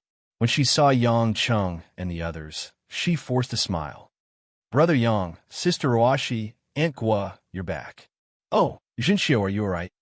Guoshuahua asked nervously. Jinxiu shook her head with a smile.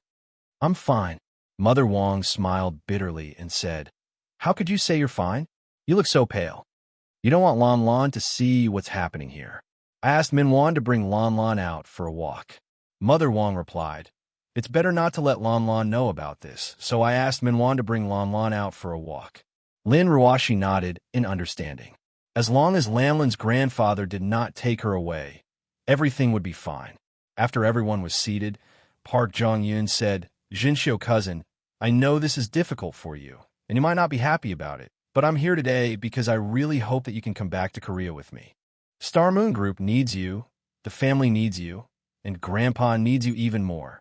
If you're willing to go back, I believe Grandpa will agree to anything." Jinshio was silent.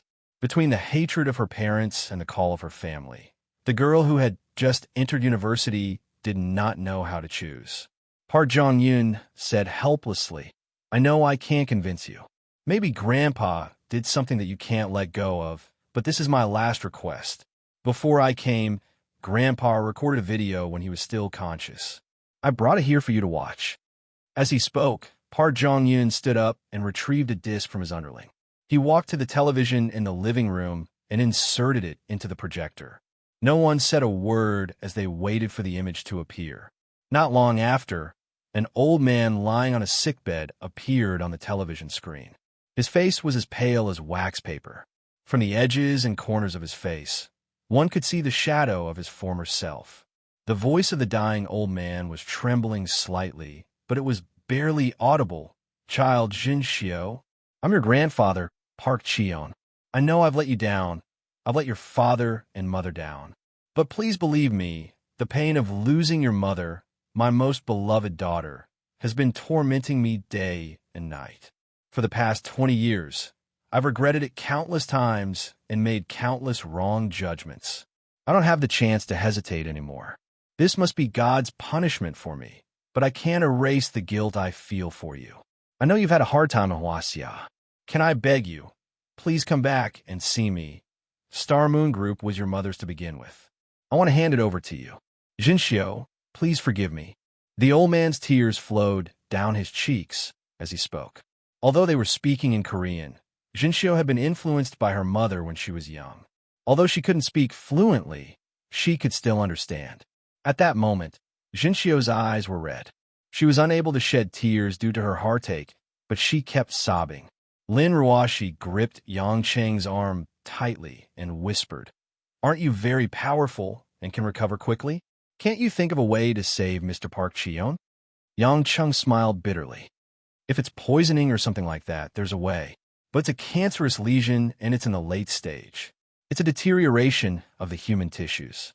I can only remove some things, but I can't just erase a person's organs just to get rid of something, right?" Lin Ruashi didn't quite understand either. Looking at Jinshio's pained expression, her heart ached even more. Then what should we do? Right, isn't there Miss Jane? Miss Jane is so powerful. Her medical skills must be superb too. Yang Chung sighed. Jane does have great medical skills, but she's no god. If it was in the early stage or the middle stage, Jane might be able to complete the difficult surgery. But it was already in the late stage when she discovered it. No one in the world can cure late-stage liver cancer. If Jane could cure such a disease, she would have announced the method a long time ago. After all, it's for the benefit of all mankind. If that's the case, would there still be people dying of cancer in the world? I know, but Jinshio... Lin Ruashi's eyes reddened as she looked at Jinshio. Yang Chung took a deep breath and sat beside Jinshio. He hugged Jinshio's trembling shoulders. Jinshio couldn't hold it in any longer. She leaned her head against Yang Cheng's chest and burst into tears. The entire hall fell into deep sorrow. Mother Wang and Guo Shuahua wiped their tears. After all, Jinshio was like their daughter. When Jinshio calmed down a little, Yang Chung patted the girl's back. "If you're sad, then go back to Korea. No matter what happens in the future, at least we have to see each other one last time." Jinshio looked up with tears in her eyes. "I'm sorry, Brother Yang." "Why are you sorry? You and Sister Ruashi have helped me so much. You let me go to school and get into university. But I have to leave so soon." Yang Chung smiled. "Silly girl, it's fate that we met. It's all for you. Go back to Korea and be the heir of Star Moon Group. It's much better than going to university." Park Jong-yoon was overjoyed when he heard this. "Cousin, you really want to go back? That's great. Grandpa can finally on Sheen."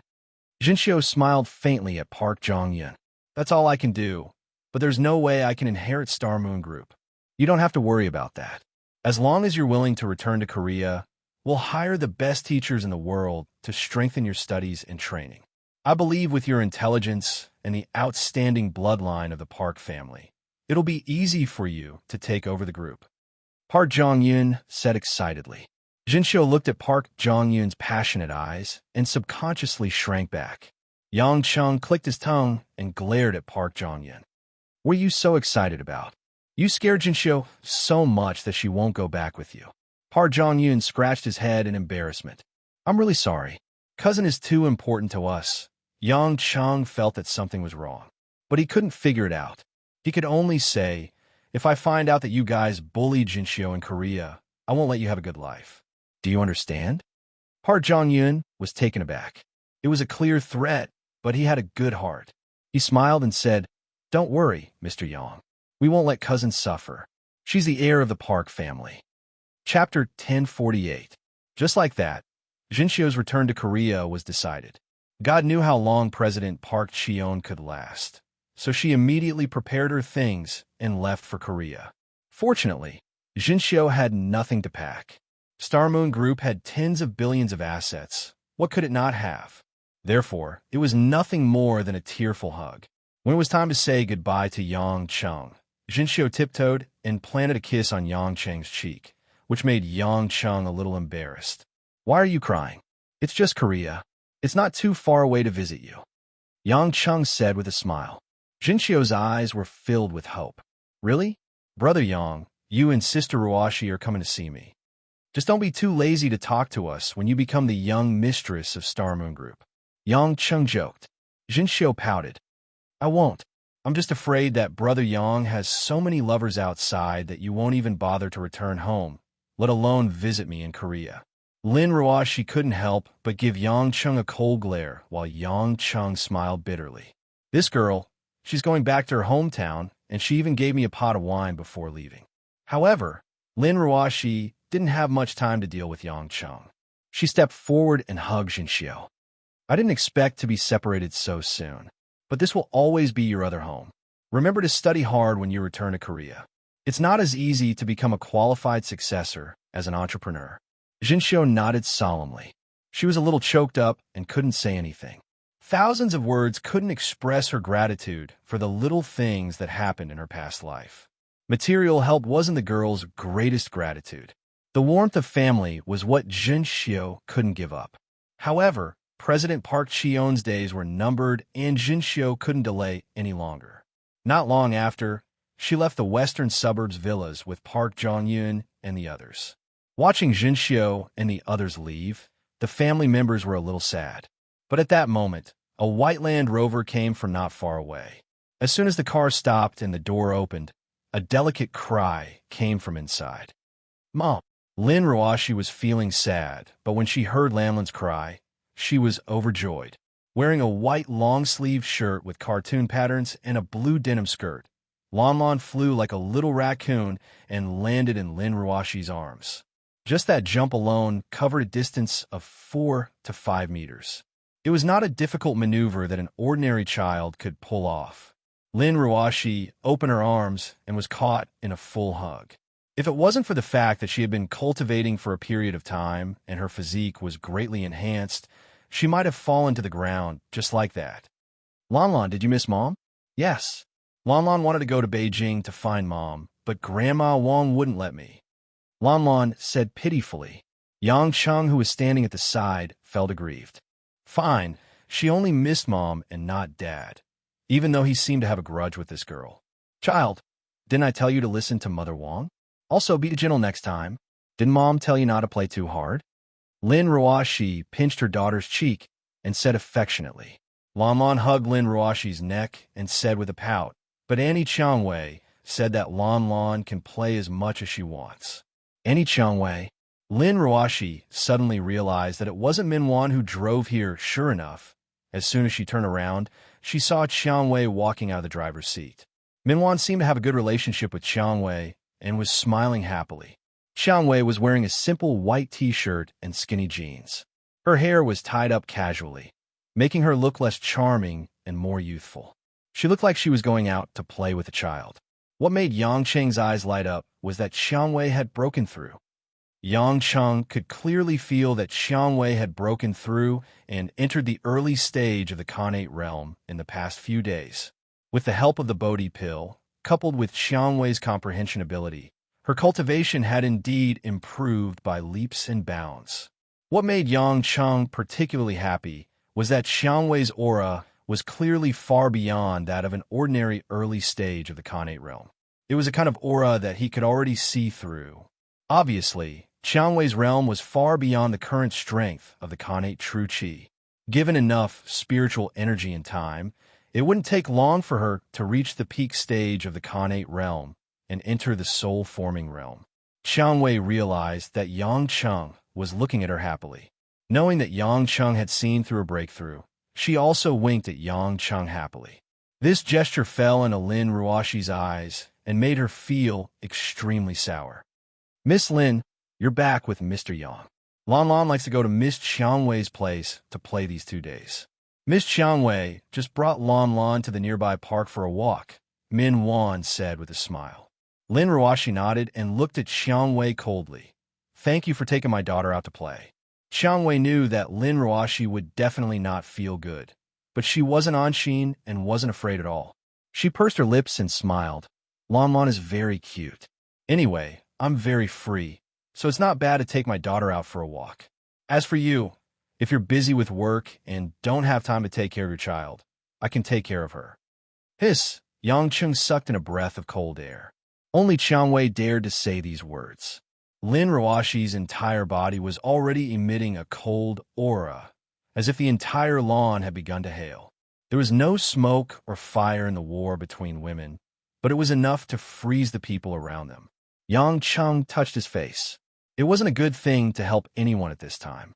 Anyway, there was still a long way to go, and the women wouldn't fight for a day or two. It was better for him to silently pretend that he didn't hear anything. When the time came, he would go to whichever side was at a disadvantage, or else he wouldn't be able to live on. On the other hand, Lan Lan didn't care about this at all. She giggled and said, "Mom, Annie Xiang Wei is so amazing. She can throw Lan Lan very, very high, and then jump up and hug Lan Lan again." Lin Ruoshi took a deep breath and stared at her daughter, saying, "You play these things with her?" Lan Lan realized that her mother seemed to be a little unwilling, so she played with her little fingers and asked, "Can't Lan Lan play?" "Of course not. What if I fall?" After Lin Ruoshi said it herself, she blushed a little. Anyone could fall, but not Lan Lan. But she couldn't go out to play with Xiang Wei, and she definitely couldn't play with Lan Lan. "You are a girl, so you should play games that girls play. Today, Mom will bring you to buy some toys, the kind of big toys that play house, and a few big dolls like that, Panda. In the future, you're not allowed to go out and find others to play with you." Lin Ruoshi hit her with a stick. But Lan Lan said eagerly, "Mom, Lan Lan wants to play with a big car, a remote control car." "Yeah, Lan Lan doesn't seem to like playing house." Xiang Wei interrupted, "Lan Lan, do you want Ani to buy you a mountain bike?" When Lan Lan heard it, she nodded vigorously again, full of expectation. Lin Ruoshi gritted her teeth and didn't care about the difference between boys and girls. "Okay, Lan Lan, whatever you want to play, Mom will buy it for you, but without Mom's permission, you're not allowed to go out to play with other aunties." Lan Lan nodded even more vigorously, and her pink lips kissed Lin Ruoshi's face. "Mom is the best." Lin Ruoshi looked relieved and glanced at Xiang Wei with a slightly proud look. She turned around and returned home with her daughter. Xiang Wei covered her mouth and chuckled. She naturally knew that she couldn't really turn the girl into her daughter, but when she said that, she was able to make Lin Ruoshi feel conflicted for a while. As a woman, her special mentality was joy. Yang Qing didn't follow them back. Instead, he waited for Guo Shuahua and the rest to enter the house before walking to Xiang Wei's side. He reached out to grab the woman's hand and pinched it. "Not bad, Xiang Wei darling. I didn't slack off when I wasn't around." Yang Qing asked with a smile, "How does it feel to be in the innate stage?" Xiang Wei rolled her bright eyes. "How do I put it? It's like all my senses are very fresh, but I still feel that I can't use my strength. It's like I clearly feel that I can do better, but I can only use less than half of my strength. This is because of your stage. I thought that only my cultivation was abnormal. I didn't expect my woman to be the same as me.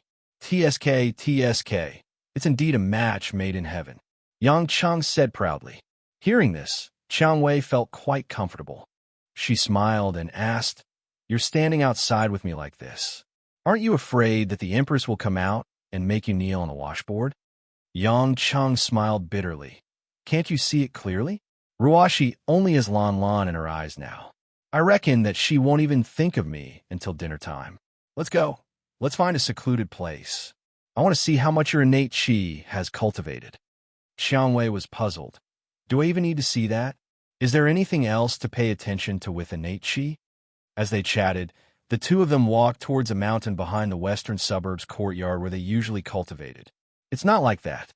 It's just that there's a difference between how you comprehend and how you use it. I'll give you some pointers so that you can master it as soon as possible. I might have to go on a long trip in a while, although I can teleport back very quickly and send some people to protect you at the same time. In an emergency, the more methods you have to protect yourself, the better. Qiang Wei was stunned. Didn't you just come back from Yinjing? Why are you going on a long trip again? Yang Cheng didn't hide anything and told her about his experiences in Yinjing. At the same time, he told her about his plan to cultivate and comprehend the Samadhi true fire, as well as his search for alchemy materials. Chapter 1049. As they chatted, they arrived at the back of the mountain. Qiang Wei furrowed her brows. According to what you said, the world is so big. You don't even know which ingredients are needed for alchemy, and you don't even know where to find them. You can't just blindly search for them like a headless fly, right? Yang Cheng sighed. I'm also worried about this.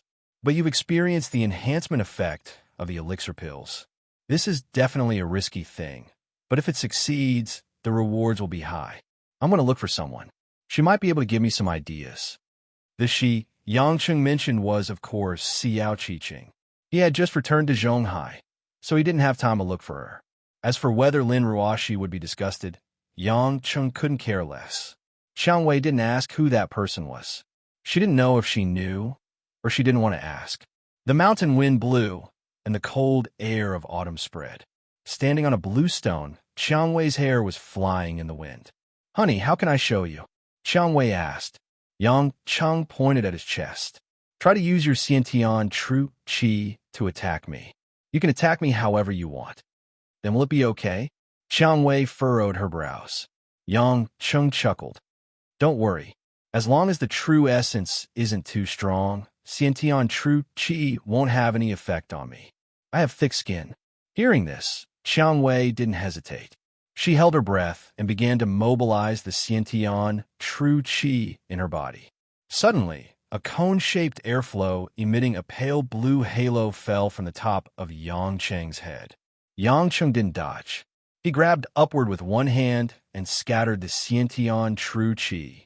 Rose's water attribute, true qi, was like countless splashes of water, drifting and disappearing in the sky. Is it over? Yang Cheng asked. Qiang Wei was a little embarrassed as she nodded. You really didn't give me any face. I used 70% of my Xiantian Zhen qi to condense that ball of qi, and you just grabbed it in one go. Yang Cheng rubbed his chin and said, The Tao you've comprehended does have its merits. Your attack just now was very sudden, as if it had appeared out of thin air, and it was quite impactful. If it was an ordinary opponent of the same level as you, it would be very difficult for you to adapt. The chances of you being hit are very high, and you have the upper hand. However, such an attack can be easily dodged and targeted if one is quick enough to see through it. I've only just comprehended it. If I practice more, I'll be able to come up with more moves sooner or later, Qiang Wei said confidently. Yang Cheng deliberated for a moment and said, Darling Qiang Wei, I can't tell you in detail how to use your own Tao, but I think that no matter how much you change, it will still be the same. Back then, how did you feel such a mysterious realm? Now, try your best to feel it in that direction, and then use it to mobilize your Xiantian Zhen qi. Perhaps that way, you'll have an unusual harvest. Qiang Wei silently pondered for a moment, then closed her eyes and opened her arms, Yang Cheng revealed a smile. It seemed that the woman understood his meaning very quickly. Yang Cheng wasn't in a hurry. He sat on the ground and quietly waited for Qiang Wei to comprehend something. Unknowingly, more than 10 minutes had passed. Qiang Wei maintained that posture, and her smooth face was filled with a calm and relaxed expression. But just as Yang Cheng was about to be lost in thought, the situation at the top of the mountain suddenly changed. Yang Cheng was shocked. He could only feel that countless needle-like, tiny, sharp true energy had suddenly appeared in the air. Without waiting for Yang Cheng to think carefully, the large amount of innate qi that was like a torrential downpour came crashing down. Boom, boom, boom. The sound of countless penetrating strikes on the ground caused the entire mountain peak to be filled with thunderous sounds. All of the azure raindrops dyed the entire mountain peak into a blue ocean. However, this was a fatal blue rain. Although the range was only about 100 square meters, such a dense and sharp attack was enough to instantly kill a large number of enemies, riddling them with holes. Yang Cheng's scalp went numb from the sharp Jinqi. He activated a protective shield to prevent his clothes from being damaged. Fortunately, this was only Xiantian Jinqi. If it was Zhenqi, he would have to run far away to hide. The torrential rain only lasted for 5 to 6 seconds, but the mountain peak seemed to have been shaved off a layer. There were gravel and grass everywhere. When Qiang Wei opened her eyes, her face was a little pale. It was obvious that she had used up a lot of Xiantian Jinqi, but from the smile on her face, it seemed that she had comprehended a lot. I understand now. I know what I comprehended that day. Rain. It's the power of rain. Even if the raindrops are so weak and insignificant when they fall from the sky, they can also become a powerful attack. Just like gentle water, if you slap it hard, it will also give back a strong counterforce. Water is gentle, but it is also tough. Qiang Wei excitedly rushed in front of Yang Cheng, hugged Yang Cheng's neck, and jumped up. Yang Cheng patted the woman's butt. Don't be happy too early. If you really comprehended it, you wouldn't have said so many things. A true comprehension can't be described with words. Also, look at you. You only used one move, and you're already as white as paper. Your cultivation is still far from it. Although your rainstorm-like attack is effective, it's still one-dimensional. I think there's still a lot of room for improvement. Although Qiang Wei also understood, for a beginner cultivator like her, this kind of result was already very gratifying. She smiled happily like a flower. Yang Cheng was still very satisfied. It was a pity that the other women weren't able to increase their cultivation as fast as Qiang Wei, but he couldn't rush it. Yang Cheng didn't limit Qiang Wei's divergent thinking. Seeing that the situation was okay, he went down the mountain with the woman. After calling home, Yang Cheng directly drove to Xiao Qiqing's residence. Xiao Qiqing happened to be staying at home. She was very happy that Yang Cheng was coming. As a matter of fact, for a woman who had lived in an illusion since young, there wasn't much kinship or warmth around her. After coming out, she didn't have many friends either. It could be said that Yang Cheng was already considered a very close person to her, even if this man had taken her body. Walking into Xiao Qiqing's apartment, Yang Cheng found a sofa and sat down. He saw some computer magazines on the coffee table. He couldn't help but smile. It seems that you really like computers. I thought you would be interested in classical stuff. Xiao Qiqing came over to make tea. I've learned enough about classical stuff. The computers in the outside world are still more fun. The professors in Zhonghai University are too inferior. These magazines are just for the hardware. A real hacker needs to exchange blows with those extreme hackers to improve. Looking at your appearance, you don't look like someone who dabbles in technology, Yang Cheng said as he sized her up. Why? Do I look like a swindler? Xiao Qiqing pouted. Yang Cheng scratched his head and smiled. He remembered the last time he came here. Luo Xiaoxiao had made Xiao Qiqing unhappy. He asked, recently, how are you doing in school? Xiao Qiqing was stunned. Suddenly, she lowered her head and said bitterly, I dropped out of school. I didn't go to school. Why? You don't think there's a need to go to school? But if that's the case, you wouldn't have needed to go to school in the first place. Xiao Qiqing shook her head. That's not the reason. Anyway, I just don't want to go to school. Fortunately, I have computer skills. I can earn money even without going out. Don't worry, I'm not broke enough to pay my rent. Yangqing looked at the girl, trying her best to force a smile and pretend that nothing was wrong. He felt bad. At the same time, he knew that this wasn't the time to show concern for Xiao Qiqing. They were already in a physical relationship. If they had feelings for each other, it would be hard to clean up the mess. Yangcheng pretended to cough and said, I'm here today to ask you about alchemy. Alchemy? You want to make pills? Xiao Qiqing widened her watery eyes in shock. Yangcheng rubbed his nose. Why? You seem surprised. Pills are really effective for cultivation. I gave them to my women to try. Their cultivation improved very quickly. That's why I want to get more. I know that pills are effective for people with lower cultivation. But you don't seem to understand the requirements of alchemy. Xiao Qiqing smiled bitterly. I'm here to ask you, what should I do to refine a pill that's as good as the Bodhi pill, or even better? Yang Chun was filled with anticipation. Chapter 1050. Xiao Qiqing sat down, and her expression became more serious. She said in a clear voice, there are 3 difficulties in refining elixirs. The first difficulty is that the number of raw materials that can be used to refine elixirs is very scarce. Especially the materials needed for elixirs that are above the middle grade. They are almost extinct. As far as I know, in the past 50 years, Hong Ming and our Xiao family, who are the best at refining elixirs, have not been able to refine high-grade elixirs, let alone top-grade elixirs. This is because there are no precious medicinal ingredients. Even those ordinary medicinal ingredients are not something that everyone can get their hands on. The medicinal ingredients that you found in the mustard seed summer ring last time are not even enough to make a furnace of the lowest grade elixir. Yangqing nodded and said, I heard about it. However, the medicinal ingredients that Huaxia does not have may be found abroad. After all, there are no cultivators in foreign countries who can refine elixirs. Abroad? Xiao Qiqing thought for a moment. It is possible. I have never heard of anyone going to other countries to find medicinal ingredients. It seems to be related to the Treaty of Gods of the Western gods. There are various theories in illusion. Some say that they are afraid of the Western gods, while others say that they are keeping the promise of non-aggression. I don't know who to believe. Yang Cheng did not mention this and continued, I will send people to find some places that may have elixirs. Tell me, what kind of places might have a lot of elixirs? All right, you can send people to investigate which areas are inaccessible but not very desolate. It is best to find places with ancient civilizations because that means that those places have a certain amount of spirituality. After Yang Cheng noted it down, he asked, what about the second stage? That is even more troublesome.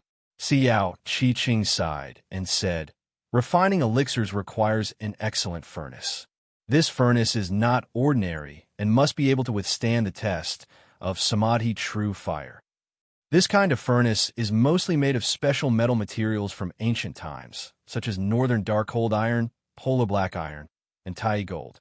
Most of these things are used to refine magic treasures. But how many rare metals are there in a magic treasure? A cauldron was almost entirely made of these precious metals.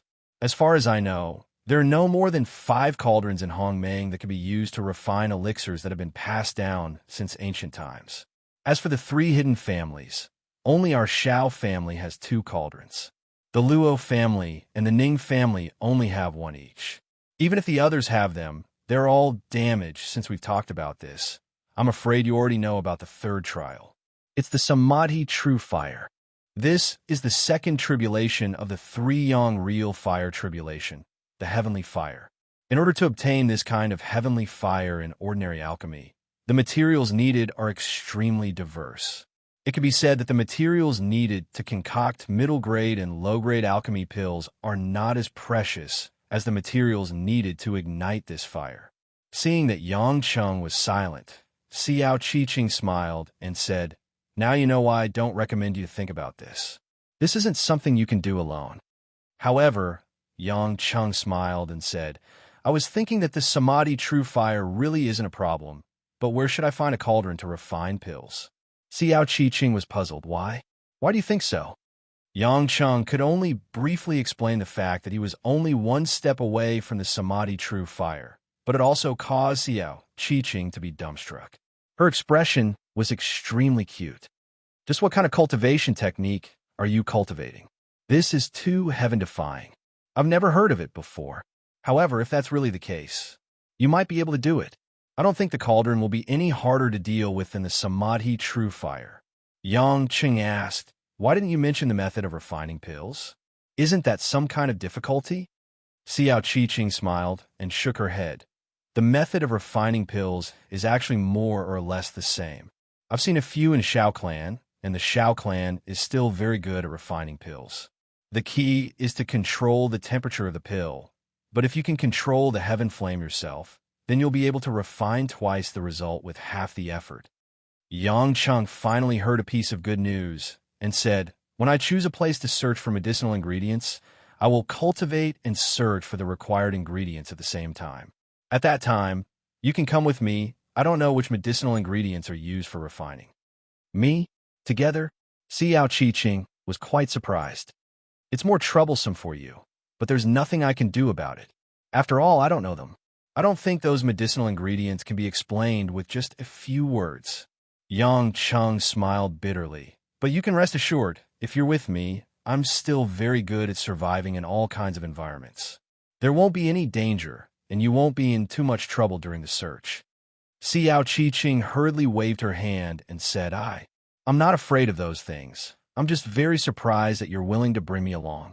Speaking up to this point, Xiao Qiqing could not help but blush slightly and lower her head. Yang Cheng also felt a little embarrassed. Even if he explained this matter to Lin Ruoxi, she would probably find it hard to accept.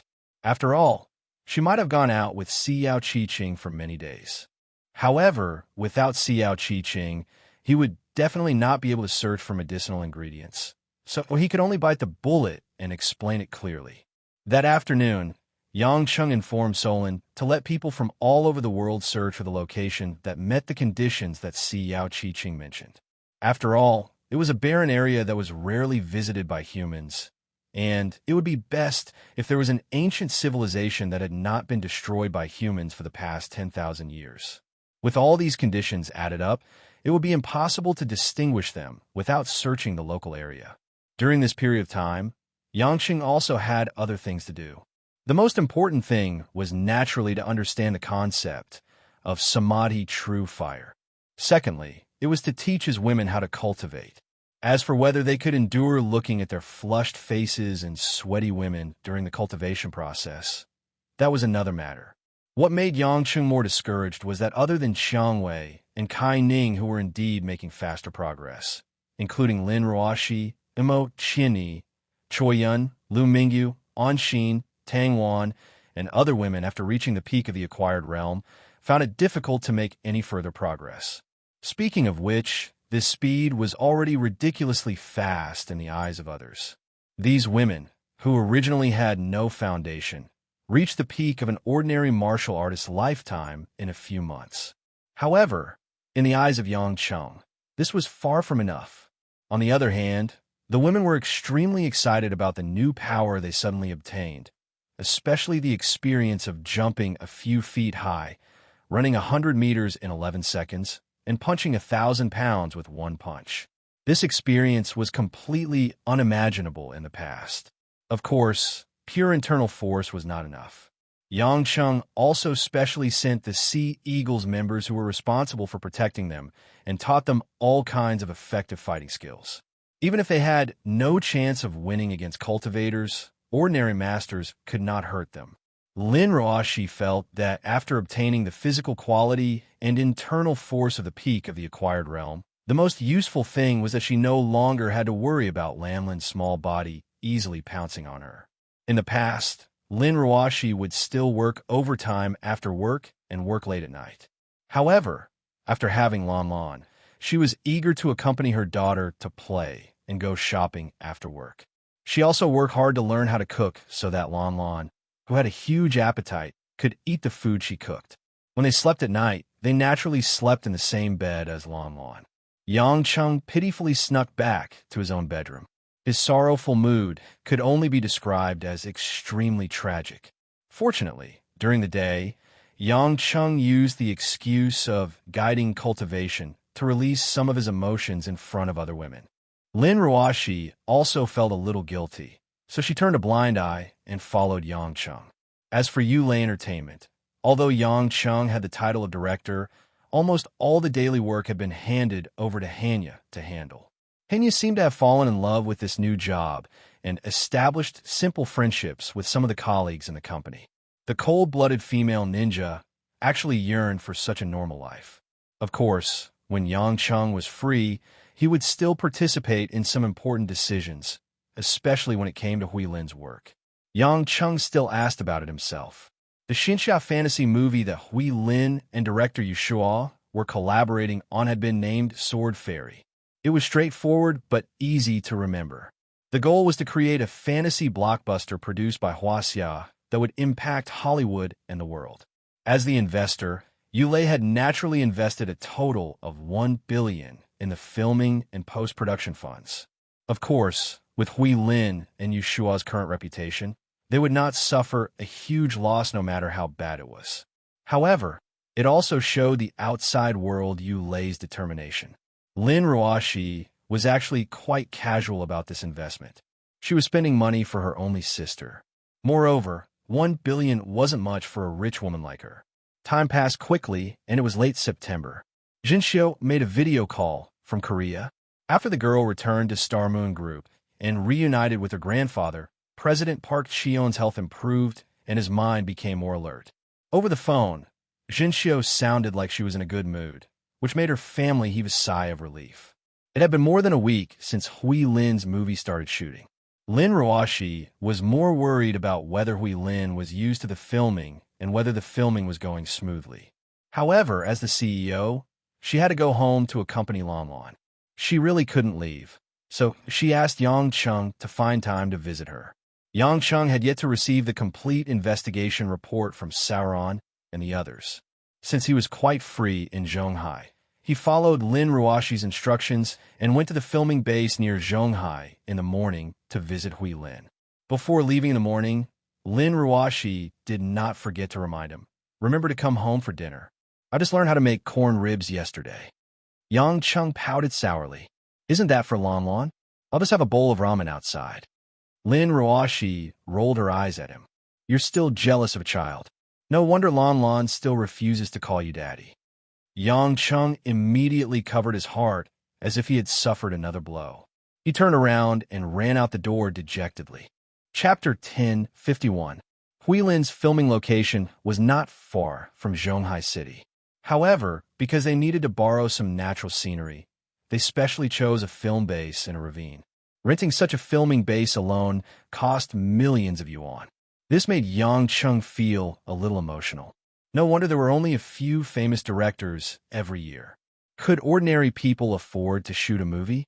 At the same time, Yang Chung could not help but admire the strategy of a certain island country to save money and shoot a small movie. It saved money and had high ratings. As his imagination ran wild, he unknowingly arrived at the film base. From the entrance of the mountain, the words Sword Fairy's filming base were pasted. Yang Chung parked his car in the muddy parking lot outside. He slowly carried a bag of fresh apples and walked inside. This bag of apples was bought from a farmer's stall on the way. After all, he was here to visit. It was not good to come empty-handed. At least it was a token of goodwill, right? In a valley surrounded by mountains on three sides, there was a large open space. Many houses were built in this area to be used as a backdrop. Outside this backdrop was a grayish-white building. It was the entrance to the filming base. Yang Chung saw many reporters squatting outside the entrance. However, because the film crew forbade them from filming, they could only wait in vain for fear of revealing the key content. Yang Chung was no longer the rash young man who had just joined the company. Before he left, he asked his subordinate Zhao Teng to prepare an employee pass for him.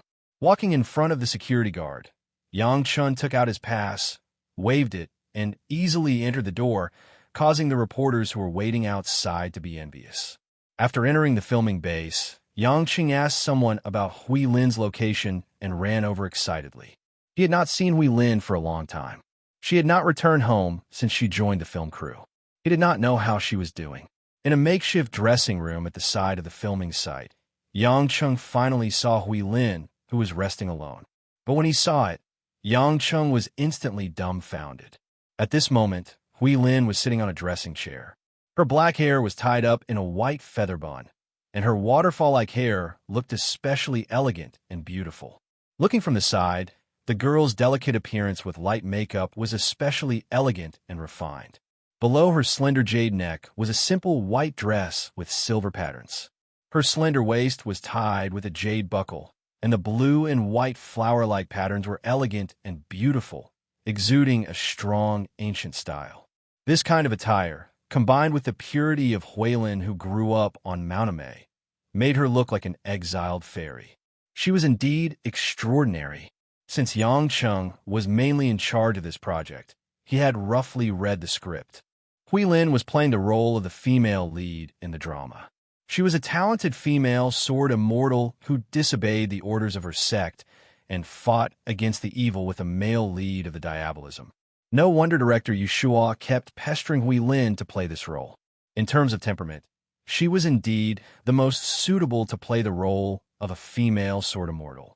But when Yang Cheng took 2 steps closer, he realized that Huilin was sitting there with her brows slightly furrowed, looking a little unhappy. Because she was lost in her thoughts, she didn't even notice Yang Cheng's footsteps. This was obviously not normal. "What are you thinking about?" Yang Cheng said softly and walked to Huilin's side. Huilin raised her head abruptly, and when she saw Yang Cheng, her brows relaxed, and she stood up with a smile. "Brother Yang, why are you here?" "Here, I bought some fruits for you." Yang Cheng placed the apple on the table. Huilin looked at the unprepossessing bag of apples and burst into laughter. "This is really Brother Yang's style. I've never received such a rustic gift before." Yang Cheng scratched the back of his head and smiled sheepishly. "It's just a small matter. Your sister asked me to visit you. I can't possibly come empty-handed." "All right, you haven't told me what you were thinking about just now." When Huilin heard this, she became a little depressed again. "It's nothing much, it's just about acting."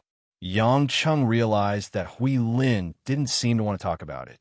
So he asked, "Did you suffer any grievances? Tell me if that's the case." It's nothing much, it's just about acting." Huilin forced a smile. "Brother Yang, did you say that my sister asked you to visit me? Don't tell me you don't want to see me?" Yang Cheng still felt weird, and when he heard this, he felt a little strange. He had made his attitude clear during the incident at the Yuan family, and he hoped that Huilin wouldn't fall deeper into it. Although it was cruel, it was better to get the pain over with. But now, it seemed that the girl hadn't given up on him yet. It was a good thing that a beautiful girl had feelings for him, not to mention a beauty like Huilin, who was becoming more and more like a superstar. But this was a woman who was Lin Ruashi's younger sister, and he was already deeply in love with her, and it was hard for him to accept it. Husband and wife are one. "If your sister wants to visit you, it means that I want to visit you too," Yang Cheng replied. A hint of disappointment flashed across Huilin's eyes, but she still nodded with a smile. "All right, is this how you look like in the movie?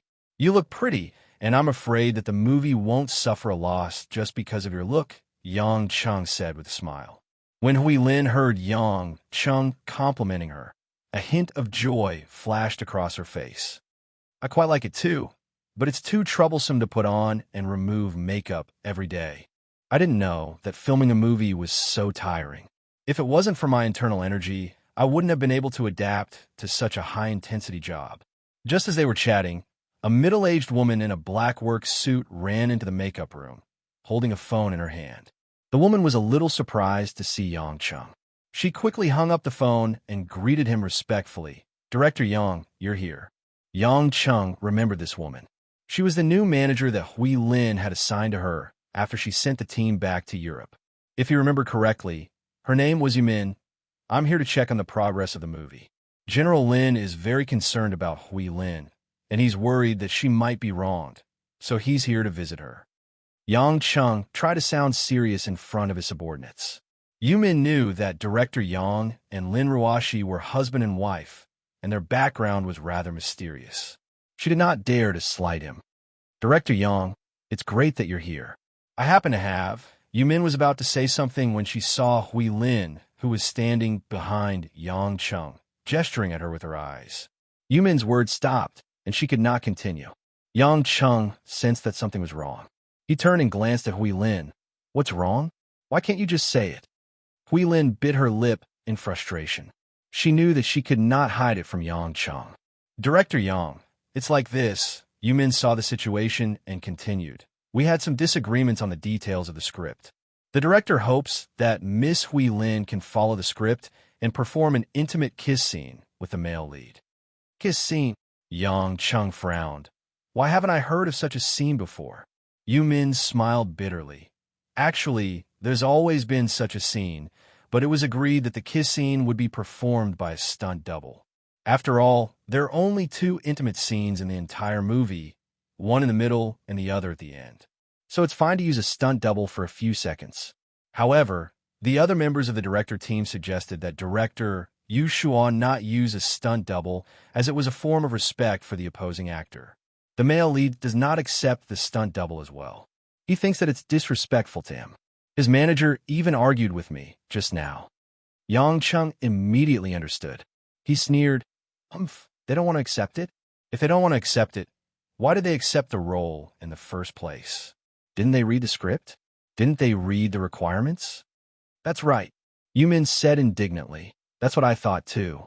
But the other party is an A-list celebrity in Huaxia, and they have so many people supporting them. I'm too embarrassed to say it. I was just discussing with Miss Hui Lin if we should let the company handle it. But Miss Hui Lin doesn't want to trouble you and General Lin. She doesn't want you to worry, so she didn't let me say it. I'm still worried." Yang Cheng frowned and looked at Hui Lin unhappily. "You didn't even notice me coming in just now, and you're already thinking about that? I've told your sister many times, don't keep everything to yourself. You're not letting us worry. You're just making us sad. If Ruashi finds out that you were forced to perform a kiss scene, what do you think she will think? Don't you know that 90% of the budget for this movie was paid for by your sister? She didn't spend $1 billion Huaxia dollars just to let them bully you." Chapter 1052. Seeing Yang Cheng reprimanding her so rudely, Hui Lin was filled with grievances and bitterness. However, she also felt a warmth in her heart and tears welled up in her eyes. Although he was a little fierce, wasn't it because he cared about her? Yumin couldn't bear to watch and comforted him. "Director Yang, don't be angry. You can't blame Miss Hui Lin for this. She's just thinking about the bigger picture. After all, there are too many people in the crew. If you offend too many people, not only will the filming be a problem, but if anyone gossips about us in the future, it will also affect Miss Hui Lin's and our company's reputation. It's not easy for her." Yang Cheng snorted coldly. "It's because you're overcautious that they're taking advantage of you." Yumin gulped, not daring to provoke Yang Cheng. Yang Cheng thought for a moment and asked, "What's the male lead's name? Where did he come from?" Yang Cheng didn't care about the other actors apart from Hui Lin. He didn't even care who the other actors were. Yumin quickly answered, "His name is Zhang Kaiwei. He's in his 30s, and he became famous after acting in a few period dramas and palace dramas. He first became famous because he dated the second daughter of Hong Kong's property tycoon, the Wang family. Although they broke up later, it still helped him gain popularity. His acting skills have been well honed over the past 2 years. His looks and acting style fit the requirements of the male lead. Most importantly, he's now very popular in Huaxia. Coupled with his previous daring relationships, many people think that he's a model of a man who takes responsibility for his actions and works hard. Many young female fans especially like him. Director Yu Shua also wants to make use of his popularity to pair up with Miss Hui Lin. With a handsome man and a beautiful woman, this commercial-oriented movie will attract a lot of people's attention. What's director Yu Shua's attitude towards kissing scenes? Yang Cheng asked again. Yumin sighed bitterly. Director Yu Shua was discussing it with the producers and the other directors. Everyone supported the idea of having Miss Lin Hui in person. They felt that it was a professional attitude. Moreover, it would be hard to explain to the audience if she used a stunt double. Although director Yu Shuo promised us that he would use a stunt double, he's in a dilemma now. Yang Chung had a rough idea and said, I got it. Come with me now. I want to see who has such a professional spirit.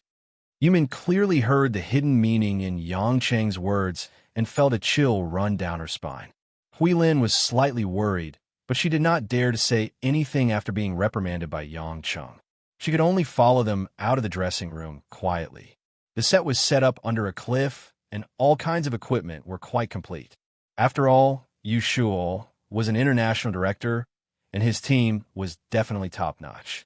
At this moment, a group of people were gathered around Yu Shuo, discussing something noisily. Seeing Huilin and Yu Min walking over with an unfamiliar young man, everyone fell silent and felt a little puzzled. When Yu Shuo recognized Yang Chung, he felt rather embarrassed. He stood up and shook hands with him. Mr. Yang, why did you come? Why didn't you inform us beforehand? Yang Chung shook hands with him and chuckled. If I didn't come, something would have happened to Huilin. How could I not come? Yu Shuo let out a long sigh. I know that Mr. Yang might be angry, but please calm down. Please believe me, my colleagues and I are all aiming for a good film. Using a stunt double will indeed have some impact, so we're still discussing it. Director, this is... One of the leaders of the production team asked curiously. Yu Shuo quickly introduced, Everyone, this is Director Yang from Yulei Entertainment Company. Everyone had a look of realization, but they did not think that it was anything special. Those who could discuss with Yu Shuo were the mainstays of the film and television industry. They were all hired by the investors, and they did not need to suck up to them. Therefore, they did not take Yang Chung too seriously. Moreover, the one who was spending the money was the CEO, Lin Ruashi. Yang Chung was just an employee. One of the directors immediately said, Director Yang, you're here at the right time. I hope you can persuade Miss Huilin. Although she was the queen of singing now, she was still a beginner in the film industry, a primary school student. In this line of work, there were rules of this line. Since she's a junior, she shouldn't put on airs. For the sake of the art of film, let alone a kiss, she's even a best actress. Yeah, we're not doing anything shady. It's just a kissing scene. If we use a stunt double, it'll limit the beauty of the scene. Another bearded leader said, It's a blessing for a newcomer to be able to participate in a film like this. Don't make things difficult for everyone. If you keep dragging this, we won't be able to start working. The group of people spoke one after another. Many of the filming staff looked impatient. Of course, they were all facing Huilin. Huilin lowered her head and bit her lip, not saying a word. Yang Cheng's eyes flashed coldly. He sneered, I don't know if your brains are filled with sh*t or piss. Since you've agreed to use a stunt double, you should keep your promise. Besides, I've never heard of a best actress being called a best actress by stripping off her clothes. And the rules of this industry? Do you think you're lecturing a newbie in a prison cell? Or have you watched too many Hong Kong gangster movies? Do you think a newcomer has to be a lackey? What did you say? You. How can you be so rude? Why are you scolding us? The bearded leader said angrily. Then why are you spewing sh*t? Yang Chung sneered. Yu Shuo felt a headache coming on. He tried to mediate. Director Yang, don't be angry. And everyone, what are you doing? Let's talk this out. He was good at making movies, but he wasn't good at dealing with disputes like this. Director, you don't have to say anything. He's obviously making a personal attack. We want to appeal. Sue him, Sue Yulei. Yes, we're not doing this. What kind of hoodlum is this? The group of hoarse voices and rednecks started swearing to sue Yang Chung and Yulei International. Yu Shua's face turned pale. How could they make a movie like this? At this moment, a well-built man in a green robe walked out from the dressing room on the other side. He had sharp eyebrows and bright eyes. He was quite handsome. There were a few assistants beside him. They looked burly and should be considered bodyguards. Everyone, stop arguing. Listen to me. The man's magnetic voice immediately attracted everyone's attention. Director Yang, he's Zhang Kaiwei. Yu Min whispered to Yang Chung. Yang Chen nodded faintly. The man looked rather familiar. He should have seen him on TV before. He did look pretty good. Zhang Kaiwei nodded politely at Yang Chung with a smile, then smiled apologetically at Huilin. Miss Huilin, I'm sorry to have caused you trouble. I'm sorry. I'm a very serious person when it comes to my work. I always feel that as an actor, I should give my all to give my best performance to the audience. So, ever since I started my career, I've spared no effort in doing anything to make the scene better. I know it's difficult for a girl to act in a kissing scene for the first time. But trust me, I'm a professional actor. We only need to achieve the desired effect. There are no other personal emotions involved.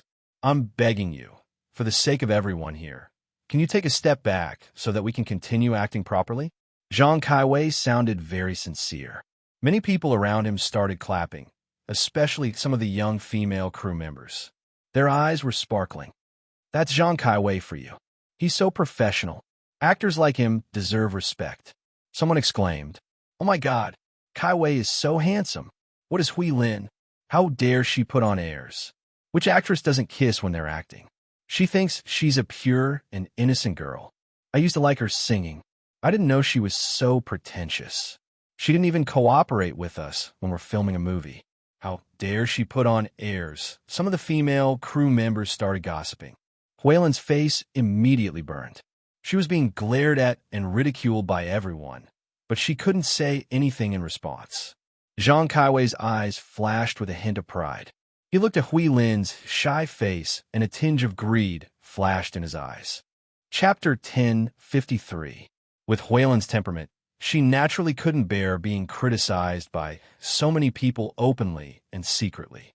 Although she was already in her 20s, she used to be a little nun who spent most of her time cultivating on the mountain. After all, she was still a little inexperienced. Fortunately, Yang Cheng was right in front of her. Huilin instinctively looked at Yang Cheng, blinking her big eyes without saying a word. Yang Cheng glanced at Zhang Kaiwei indifferently, then turned to Yu Shuo and said, "Director Yu Shuo, 90% of the investment for this movie is from my wife. About this, I'm sure you've already told these people." "Yes, Mr. Yang. Our producer and the person in charge of the relevant funds are all here," Yu Shuo said as he introduced the production team leaders around him. One of the people in charge frowned and asked, "Director, who's his wife?" Yu Shuo said softly, "Director Yang's wife is General Lin from Yulei International. She's also the investor of this movie." Everyone was shocked. They looked at Yang Cheng strangely. They couldn't figure out how this ordinary-looking young man could be Lin Ruoshi's husband. Moreover, he was the director of Yulei International, working for his wife. Yang Cheng didn't mind. He said, "We're the ones who are spending the money. The actors are from our company. It's your business how you want to film the movie. But if our Hui Lin doesn't want to do something, she won't do it. If you're not willing to follow the rules that we've arranged beforehand, you can leave the production team. If you don't want to do it, someone else will." Hearing Yang Cheng's words, someone in the crowd sneered. Don't think that you're so great just because you have some money. With director Yu Shuo's reputation, what actor can he hire? Even if you don't invest, other companies will. Also, Kaiwei's schedule is full. If it wasn't for director Yu Shuo's appreciation, would you have hired Kaiwei to film a movie that doesn't have him as the main character? That's right. Do you think we're your employees? We can still do business in Hollywood. Don't think that we have to suck up to you guys just because we have some money. At this time, Zhang Kaiwei put on an honest face and advised, "Everyone, let's be quiet for a while. Don't hurt the harmony." It was probably Mr. Yang's first time coming into contact with a film crew, so he didn't know much about the situation. "I think it's just a small matter. Let's not make things difficult for director Yu Shuo." "Kaiwei, you're too kind. No, we must support you today. It's obvious that Lin Hui is unwilling to cooperate and wants to ruin the movie. Moreover, she's rejecting real people to appear on screen. She's looking down on the art of movies. Are you looking down on us? What do you take us for?"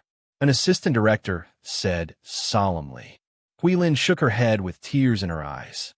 I didn't, please don't say that," Zhang Kaiwei said worriedly. "It's Miss Lin Hui's first time after all. It's hard to avoid the pressure." Yu Shuo looked at Zhang Kaiwei gratefully. He gritted his teeth and said to Yang Cheng, "Mr. Yang, you might not know this, but although I'm very grateful for your investment, money isn't the problem that this movie lacks the most. This Xinxiao movie requires all kinds of special effects, scenery, and motion design. All of these require a world-class team. especially the special effects and the post-production. We signed the contract because of Kaiwei's relationship with the shareholders of the American company, ILM. If it wasn't for Kaiwei, we wouldn't have been able to complete the special effects as expected. Not to mention the standard of the special effects in China. Even other American companies wouldn't be able to complete the special effects well. Zhang Kaiwei, on the other hand, waved his hand humbly. I can't afford to say that. This is what I should do. To be able to contribute to the director and our Chinese film industry, I'm willing to kneel and beg for it. Kaiwei is so magnanimous. That's right. No matter how rich you is, ILM is the world's top special effects company. Why would they care about your money? If they didn't, do you think they'd be willing to do the special effects for Huaxia's movie? Furthermore, it's someone like director Yu Shuo, who might be able to suppress the American director, someone replied. Yang Cheng frowned and asked Yu Min, what is ILM? Yu Min awkwardly introduced. It's the world's #1 special effect production company. Its English name is Industrial Light and Magic. For example, Pirates of the Caribbean and Star Wars are their representative classics. It said that 8 of the top 10 special effects movies in the world were produced by ILM. Oh, I understand. Yang Cheng nodded. He had seen those 2 movies before. TSK, as expected of a layman. He doesn't even know what ILM is, yet he's still pointing fingers, a producer said. Yang Cheng narrowed his eyes and smiled evilly. According to what you're saying, as long as we let ILM do the special effects, it'll be fine even if the Zhang Kaiwei doesn't act, right? Everyone was stunned. What did Yang Cheng mean by that? What? Could it be that director Yang is also acquainted with the higher-ups of light magic? One of them laughed mockingly. Of course, no one thought so. Yang Cheng didn't even know what ILM was. How could he be friends with them? They all laughed mockingly. The core members of the production crew were all famous people in the Huaxia industry. Moreover, Yu Shuo had won many awards, so they didn't have to worry about changing investors. Speaking of which, it wasn't Zhang Kaiwei's idea to let Hui Lin act in the kissing scene. Hui Lin was Huaxia's most popular female singer. If she gave her first kiss to Zhang Kaiwei would definitely be in the limelight. He would definitely be in the headlines for a long time. The production crew could also use this as a gimmick to make a fortune. After all, Hui Lin was a singer. She wouldn't have many acting scenes in the future. It would be best if they could squeeze out the most value from her. All the veterans in the industry knew about this. Yu Min, as an experienced agent, knew about it too. Naturally, Yang Cheng could guess most of it. Hui Lin's face turned red with anger when she saw so many people laughing at Yang Cheng. She looked up at Yang Cheng and said, Brother Yang, why don't we stop filming? Let my sister withdraw her investment. If they want to find someone else to invest in them, let them do it. Yang Cheng looked at Hui Lin in surprise. Really? Are you willing? Zhang Kaiwei said, Miss Hui Lin, please don't be rash. Everyone has signed a contract. If you break it at the last minute, not only will you have to pay a large sum of money, you will also have to worry about your reputation. Hui Lin bit her lip and looked at Yang Cheng. Brother Yang, will we have to pay a lot of money? Yang Cheng nodded. It should be quite a lot. This collaboration is quite expensive. I think it will be difficult to get out of it without a few $100 million. Then you should discuss it with my sister. They are just messing with you on purpose. Hui Lin said anxiously. Yang Cheng was stunned. It seemed that this girl was not feeling wrong for him. Instead, she felt that he was being bullied by them. In the end, she was actually protecting him. Yang Cheng wanted to laugh and cry at the same time. How could he not understand her tender but sincere feelings? How could this girl be so silly when faced with this kind of situation? He could even hire a team of dozens of experts to serve her. What was a mere company like the Industrial Light and Magic to him? However, it was precisely because of Hui Lin's hot-headed attitude that she was trying her best not to make a fool of herself, that she was so precious. She was deeply in love with him, but he did not dare to accept her. Yang Cheng sighed in his heart. He did not forget to take out his phone and dial the number. After a long time, the call was picked up. Damn it. Hades, don't you know it's nighttime in the U.S.? Don't you know that it will affect a woman's skin when she sleeps late? Don't you know that I hate being woken up by people? Kristen's sharp scream came from the other end of the line. She did not have the usual demeanor of a goddess. One could imagine the graceful blonde beauty slapping the bed fiercely. If it wasn't for the fact that she was really angry, she would normally still call him Yang Chun. Yang Chun grinned. All right, you'll still shine even if you don't sleep. That's the truth. Kristen yawned. Say it. What's the matter? Hurry up. I still need to sleep, or I will age prematurely. Although the souls of the Protoss were strong, their bodies after reincarnation were still ordinary human embryos. This was why the main gods had their own descendants after tens of thousands of years of continuous reincarnation, even if those descendants were not Protoss, but only humans. Therefore, if they did not undergo special training, they would not be that strong. Therefore, for Kristen, who loved beauty, it was still very important to protect her skin. Of course, like Hermes, who chose to reincarnate with the body of a vampire, that was another matter. Yang Cheng did not beat around the bush. There is no point in being polite to such a person who had lived for God knows how many years. You know the people from Industrial Light and Magic, right? Yang Cheng said. The crew on the side whispered and looked at each other. They did not know who Yang Cheng was talking to. Fortunately, most of them understood English, so they were not completely confused. Yu Shuo, on the other hand, had some understanding of Yang Cheng. He remembered that Yulei had once invited a world-class actress like Kristen, so he could not help but have a rough guess. There was a glimmer of expectation in his eyes. Kristen said in a daze, "Of course I know him. It's the factory that George Lucas Jr. opened. 2 of my movies were also produced by him. That old man looks very serious, but he is actually a lecherous man in private. But he's not a bad person. Why? Did that company offend you?" Chapter 1054. Why are you provoking me? It's just that my wife recently invested in a movie. I heard that the company is the most reliable for the post-production, but it's hard to invite them. You know that I'm not a patient person, especially when it comes to things that I'm not interested in.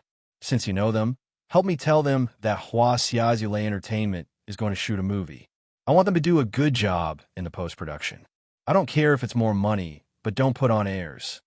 Listening to Yang Cheng's string of confusing words, the crew members were stunned. Why did he sound like he owned the company? What Yang Cheng said next sent chills down their spines. Just tell them directly. Don't talk nonsense, and send someone over to sign the contract as soon as possible. Don't miss a cent of the money. How dare they delay my movie?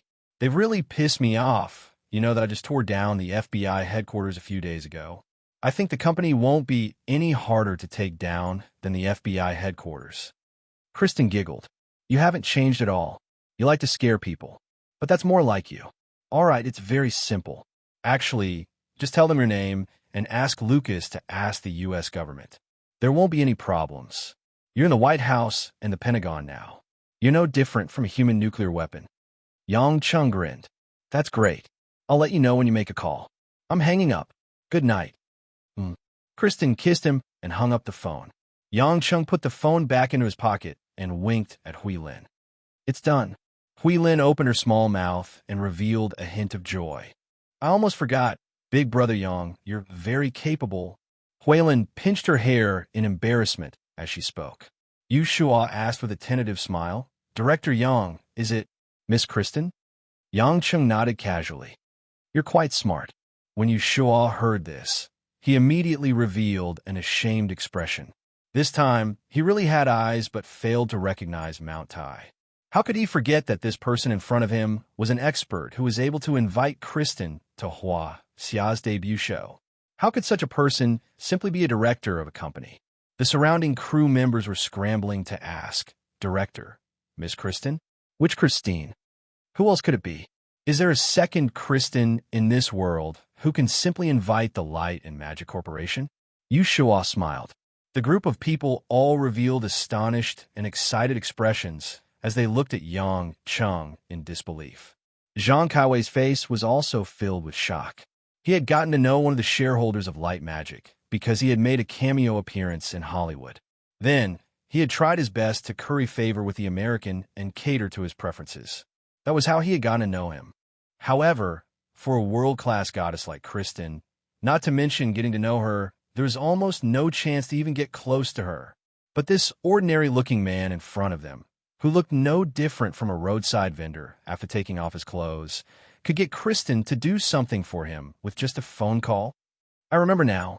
Wasn't Ulay International the first company in the country to invite Kristen to participate in the Star of Ulay competition as a chief judge? I thought it was just a cooperative relationship. I didn't expect it to be a friendship. The group of people looked at Yang Cheng again, their eyes filled with amazement. And in their eyes, Yang Cheng's calm demeanor was the true demeanor of an expert. This kind of person who did not reveal his talents was a true member of the upper class. This bearing, this confidence, this pride. What was originally a rather unbearable appearance was now incomparably admirable. Yang Cheng was a little disgusted by their stares. He said, "I don't care if you believe it or not. In any case, in the next few days, ILM will definitely send someone to sign the contract. This means that the post-production has been settled. If any of you still want our Lin Hui to act in a kiss scene in person, get lost. If I can get a world-class special effects company to work for me, I can get a world-class production team to work for me." If he had said this earlier, everyone would have thought that Yang Cheng was a lunatic. But now, no one doubted the veracity of his words. This time, who would still want to go against Yang Cheng without any benefits? He could even order around a world-class diva like Kristen. Who the hell were they? Moreover, if they stayed in the production team and sucked up to Yang Cheng, who knew what benefits they might get in the future? The group of people each had their own ulterior motives. They all smiled, and no one mentioned the kiss scene again. Yu Shuo sighed in his heart. He was helpless against the reality of these people. Zhang Kaiwei lowered his head, his expression changing rapidly. A hint of jealousy and hatred flashed across his eyes, but he quickly suppressed it. When he looked up again, his eyes were filled with gratitude and joy. That's great. With someone as resourceful as Director Yang, our film will definitely be shot more smoothly. I think Miss Lin Hui is really not used to it. Let's stick to the original plan and use a stunt double. I think it should be fine to get the angle right. Everyone agreed. Kai Wei is right. Think about it carefully. With director Yu Shua's experience, he should be able to handle it. With that, no one had any more objections. They all thought that Hui Lin's decision to not act in a kiss scene was worthy of respect. Yang Cheng sneered. His sinister aura made everyone's faces stiffen. Yang Chen smirked and glanced at Zhang Kaiwei from head to toe. I've noticed that your ability to speak in human language and ghost language is indeed suitable for acting. Everyone tensed up. The sound of people gulping could be heard. Hui Lin looked at Yang Cheng in confusion. However, she knew that Yang Cheng had his reasons for doing what he did, so she didn't say anything. "Mr. Yang, you seem to have some misunderstanding about me." Zhang Kaiwei's heart tightened, but he tried his best to smile warmly. "Get lost." Yang Cheng spat out one word indifferently. Zhang Kaiwei's face turned green. "Mr. Yang, what do you mean? Do you not understand what I'm saying? I'm asking you to get lost. You don't have to act in this film anymore. If you don't want to lose your job, you better get lost," Yang Cheng said expressionlessly. None of the crew members dared to step forward to persuade him. Director Yu Shuo bit the bullet and said, "Director Yang, I don't think that's a good idea. Kai Wei is the male lead after all. He didn't do anything against the rules. Are you all idiots, or are you treating me like an idiot?" Yang Cheng said disdainfully, "Don't think that I can't tell what you're up to. You want to make use of our Hui Lin's first on-screen kiss to earn money from the box office. Do you think that you're the smartest? We didn't." Director Yang, please don't blame us wrongly. The crew members tried to explain. Zhang Kaiwei also said righteously, "Mr. Yang, you can scold me for my acting skills, but you can't insult my character. I, Zhang Kaiwei, have professional ethics. I can't accept such groundless accusations and provocations. This is slander. If you continue to say such things about me, I will sue you lay and you in court. I will use the law to protect my reputation." Yang Cheng turned around and said to Hui Lin, "What should we do?" Hui Lin, his words make me want to vomit. I already want to kill him on the spot. What do you think? These words might sound like a joke in the ears of others, but in Hui Lin's ears, it was very deadly. No, Brother Yang, you can't kill people here. There are so many people watching. It won't be good for the crew. It will cause a lot of trouble. Huilin quickly persuaded and begged. Besides, he didn't do anything. Just let it go this time. The crew was puzzled. Why was Huilin still begging with such a serious expression?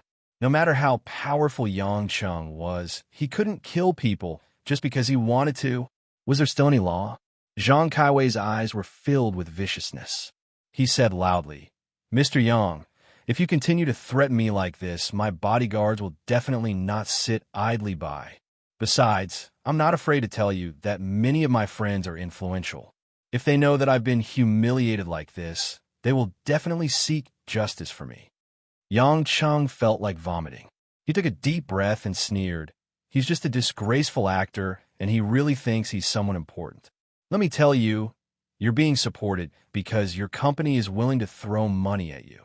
In my eyes, you're just a prostitute. This is Hui Lin's first time acting. But even if she doesn't act, even if she doesn't look good, with her singing ability, she's 3 streets ahead of you. You're holding onto a rich woman's feet to get to the top. Now, you're a slave and you're fooling a bunch of hot-headed celebrity chasers. Do you really think you're someone important? Damn it, seek justice. I can't take it anymore. F***CK off. After he was done, Yang Chun suddenly disappeared from where he was standing and appeared at Zhang Kaiwei's position in a flash before anyone could see what was going on. A hand ruthlessly slapped the handsome face that Zhang Kaiwei was so proud of. Slap.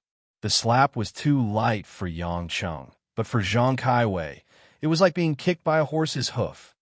Ouch! With a scream, Zhang Kaiwei was slapped by Yang Cheng and rolled twice before landing on the ground. The face that was slapped had a burning palm print on it. It was definitely swollen like a pig's head. What was worse was that his nose and mouth were bleeding. Everyone was shocked and looked at the scene in fear. Some of the female employees screamed, "Ah, he's hitting me." A few of Zhang Kaiwei's bodyguards finally reacted. How could they tolerate this? They swung their sandbag-sized fists at Yang Cheng. Yang Chun didn't care about these bodyguards who were trained in Taekwondo. He didn't even bother to block them. He grabbed the 4 bodyguards' fists, and with lightning speed, he twisted and squeezed them. Crack, crack, crack, crack. After a few sounds of bones breaking, the bodyguards' arms were twisted by Yang Cheng. They fell to the ground one by one, moaning in pain. In an instant, the scene turned from a hubbub to a dead silence. Hence, everyone was stunned. They stared at Yang Chun and subconsciously took a few steps back.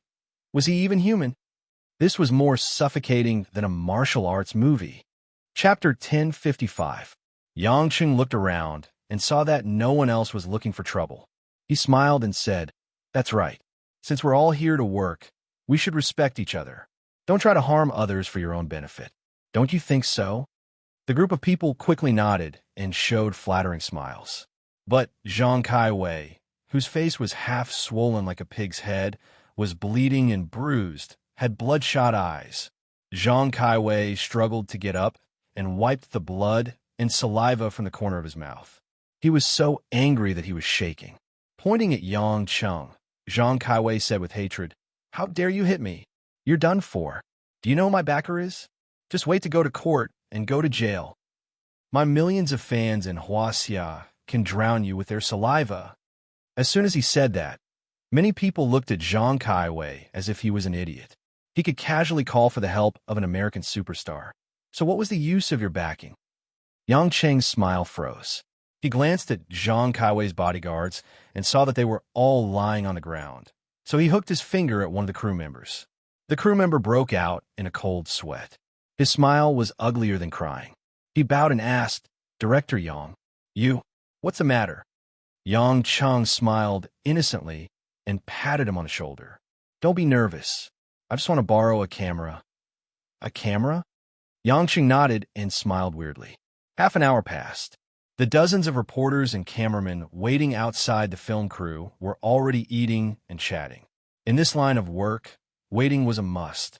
How could there be surprises without waiting? Just as the reporters were bored to death, a few members of the film crew walked over and brought out a projector for the live broadcast. After the group of people put the projector in place, the reporters didn't understand what was going on. Soon, the reporters were excited. Director Yu Shuo and a group of main crew members walked out one after another. Yu Shuo's expression was very complicated. He signaled for everyone to be quiet and said, "Everyone, I know that everyone is wondering what we are going to do. In fact, we are going to announce a very unfortunate fact." The reporters were excited and raised their heads in anticipation. Yu Shuo paused for a moment before saying, "We have to change the male lead at the last minute." The group of reporters was in an uproar again. This was breaking news. Why would such a highly anticipated movie change actors at the last minute? It would definitely be headline entertainment news. Director Yu Shuo, what's going on? Is it because of the conflict between the crew or something else? Is Zhang Kaiwei not up to the task? Yu Shuo clapped his hands, signaling for the reporters to calm down. Then, he signaled his staff to play a recorded video. "Everyone, please watch the next few minutes quietly." The reporters focused and quietened down. They stared at the screen, not daring to make a sound. Soon, a pig's head and face appeared on the screen. He was in a sorry state. The reporters took a closer look and realized that it was Zhang Kaiwei, who had always been famous for his good looks. The reporters gasped. He had been beaten so badly that his eyelids were drooping. The content that followed was even more explosive. Zhang Kaiwei cried bitterly as he recounted his own secret. "I was in a relationship with the second daughter of the Wang family.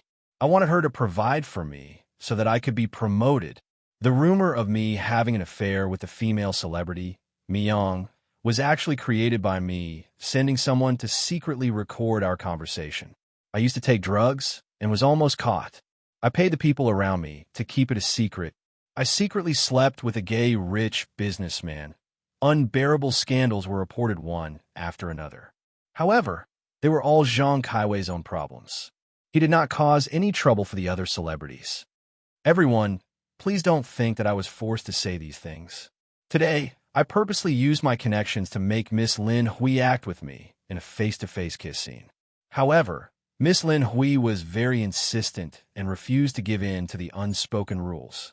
I couldn't use force and was beaten up by Miss Lin Hui, who practiced martial arts. I know I was wrong. Please forgive me. I'm willing to accept the punishment of the law." Such a final statement made the matter seem so certain. The reporters felt like they were in a dream. They were speechless. They had been looking forward to explosive news, but this was too unbelievable. Yu Shuo coughed a few times and said in a loud voice, "We are heartbroken by what happened to Zhang Kaiwei. He fainted and was sent to the hospital because of the shock. In order to protect her rights as an actress, Miss Lin Hui has done such a thing. We all understand and support her. Please continue to support Miss Lin Hui in her movie. The new male lead will be announced after the investor, Yulei International, chooses the male lead. Thank you, everyone." Only then did the scene become noisy. All the reporters rushed to ask questions. However, Yu Shuo signaled his men to stop them and slipped away. What happened next was easy to solve. All they had to do was take some time to hold a press conference for Hui Lin and show off a little. Everyone would naturally believe that it was Hui Lin who did this. Zhang Kaiwei's path to stardom would then be over. Instead of struggling, he would just take some money and leave. Yang Chang did not choose to kill him. Firstly, this was a public matter. If he killed him, it would be hard to deal with the aftermath. Secondly, for someone like Zhang Kaiwei, such a punishment would be much more painful than killing him. Most importantly, it would raise Hui Lin's reputation. It would attract more attention and improve her image as a celebrity. Those in the crew who knew the truth did not dare to say a word. Provoking Yang Cheng for no reason would be courting death. As the matter was settled, Yang Cheng had lunch with the crew. As the director, he pretended to check on the progress of the work and discuss the selection of the new male lead. Fortunately, Zhang Kaiwei did not have many scenes. It would not take much effort to change the male lead. What interested Yang Cheng was the wushu director in the movie. The crew who had seen Yang Cheng beat someone up knew that Yang Cheng was a martial artist. Moreover, Yang Cheng pointed out that Hui Lin knew martial arts. A lot of things had to be changed. The wushu director of the crew was quite famous in the circle. However, in the eyes of Yang Cheng and Hui Lin, it was just a showy but impractical move. Therefore, under Yang Cheng's request, the wushu director of the movie was changed to Hui Lin. The female lead was actually a wushu director. This was a big selling point of the movie. Director Yu Shuo was quite excited. With Hui Lin's excellent qualifications, she could complete many difficult movements. Before that, he could design the scenes that he could not complete for the sake of the actor's abilities. After chatting for 2 hours, it was already evening. Yang Chung remembered that Lin Ruoshi wanted him to go home to eat her stewed pork ribs with corn. He said goodbye to her and left. "Big brother Yang, let me send you off," Hui Lin said softly when she saw this. Yang Chung saw that the girl seemed to have something to say. He nodded. The two of them walked to the entrance. There was no one around, and Hui Lin was still in her costume. She looked like a beautiful heroine strolling in an autumn evening in a costume drama. "Thank you, brother Yang. If you didn't come, I wouldn't know what to do," Hui Lin said softly. Yang Chung chuckled. "You sent me off just to say this? We don't need to say thank you." Hui Lin pursed her lips and smiled. "Of course I have to thank you. After all, we don't have any special relationship." Yang Chung could tell that something was amiss. He shrugged his shoulders uncomfortably. Hui Lin seemed to have mustered up her courage. She suddenly asked, "Brother Yang, will you help me when a man wants to kiss me in the future?" Yang Chung replied without thinking, "Of course. Don't tell them that I'm here. You could just kick them away. I'll support you." "But I can't be like this forever, huh? What do you mean?" Yang Chung was stunned. Hui Lin's watery eyes were covered with a layer of mist. "I'm already in my 20s. Sooner or later, that day will come." This time, Yang Chun suddenly understood the girl's meaning. That's right. What was he thinking? Did he want her to stay away from other men for the rest of her life? Chapter 1056. Who was he to her? Why were they so sure that she shouldn't be kissed by other men? Although he didn't say it, nor did he take the initiative to think about it, he clearly thought so before. Yang Chung realized that he had never thought that one day Hui Lin would find a boyfriend and start a family. He had never thought about it. Such an awakening caused Yang Chung to be dumbstruck, and he was unable to react. Unknowingly, he had already regarded Hui Lin as a woman by his side. Looking at Hui Lin's tearful face, Yang Chung blamed himself, but at the same time, he felt bitter. The image of Lin Ruoshi's heartbroken eyes and the smiles of the other women appeared in his mind, but he could not do anything to hurt them anymore. This was Hui Lin, the woman Lin Ruoshi treated as a younger sister. He had even rejected Abbas Yimyao back then. How could he do such a thing? After pondering for a long time, Yang Chung gritted his teeth and forced a smile. "What nonsense are you talking about? If you really find someone you like, and he also likes you, I'll naturally give you my blessings. It's just that scum like Zhang Kaiwei, of course I can't let him touch you. If you're wronged, how am I going to explain it to your sister?" Hui Lin's delicate body trembled, and she clenched her fists. She understood Yang Cheng's meaning, but it was more painful than not understanding it. "I understand. Goodbye, big brother Yang." After that, without waiting for Yang Chung to reply, the girl turned around and ran in with her long skirt fluttering in the wind. He walked out of the set, got into his car, started the engine, put the gear in gear, and stepped on the accelerator. The X6 steadily got on the road. It went around and around, and before they knew it, they had left the mountainous area, entered the provincial road, and got on the highway. Yang Cheng's heart was heavy, as if it was corroded by mercury or poured with lead. It was more uncomfortable than being burned by fire. When the car got off the highway and passed through an urban road around the lake, Yang Chung was awakened by the colorful neon lights around him. Unknowingly, he had been in a daze for more than half of the road. Fortunately, he was skilled in driving. Otherwise, he didn't know if he would have had an accident. Yang Chung tried his best not to think about Hui Lin's expression in her eyes before he left. He took a deep breath and decided to play some passionate music to regain his mood. Otherwise, with Lin Ruoshi's observational skills, she would definitely notice his unnaturalness when he returned home. Right at this moment, the situation suddenly changed. The moment Yang Chung pressed his hand on the player's control panel, a pink figure suddenly ran out from the green light in front of him. "Hey!" Yang Chung involuntarily screamed and slammed on the brakes. However, the other party was trying to hit him. No matter how good his driving skills were, he couldn't avoid it. When the pink figure crossed the road, she bumped into the front of her car. The force of the rebound sent her flying, and she rolled a few times on the sidewalk in front of her on the right. Yangcheng finally understood what it meant to not want one's life. Was there still justice in this world? He was just mumbling about the accident a moment ago, and an F***king happened right away. The passers-by and cars around them stopped to watch. Some of them were even ready to call the police or the ambulance. Yangcheng quickly turned on the emergency lights. After parking the car, he opened the door and went out to check on the person. However, the moment he got out of the car, he saw the person who had been hit and rolling on the side of the road jump up from the ground. How could she be unscathed after being hit like that? The passers-by also heaved a sigh of relief, thinking that she was lucky. As for Yangcheng, he didn't take a closer look because he was in a hurry. Now that he took a closer look, his expression froze. Luo Xiaoxiao was dressed in a pink chiffon top and a pair of low-rise jeans. Her bangs were flat, and her long hair was curled. Her unusually cute face, coupled with her supple and curvy figure, would indeed make most men's eyes light up with perverted lust.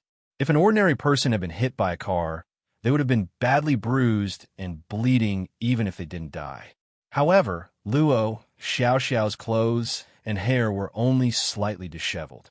Her handbag fell to the ground. Standing up, Luo Xiaoxiao tidied her hair and pouted.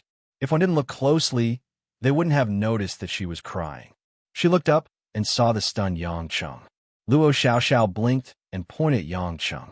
"It's you." Yangcheng's heart skipped a beat. He admitted his bad luck. "Are you okay?"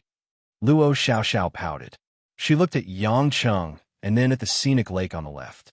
Suddenly, she burst into tears. Yangcheng watched as the girl cried her heart out. The passers-by were pointing at them.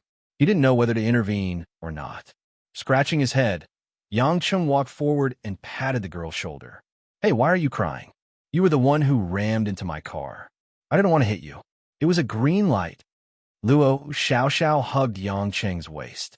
She leaned her head against Yangcheng's chest and wiped her tears. Soon, Yangcheng's shirt was soaked. "Why didn't you answer my call? Even the address you gave me was fake. You bullied me. You can't take responsibility." As soon as he said that, the surrounding passers-by looked at Yangcheng in a different light. He was the classic image of a heartbreaker. How could he be so heartless as to not want such an adorable and lively girl? Look at the car Yangcheng was driving. It was a BMW X6, the classic and scrupulous second-generation heir. Yangcheng wouldn't be able to clear his name even if he jumped into the Yellow River. He didn't know whether to laugh or cry. The passers-by pointed at him and scolded him. "Say something.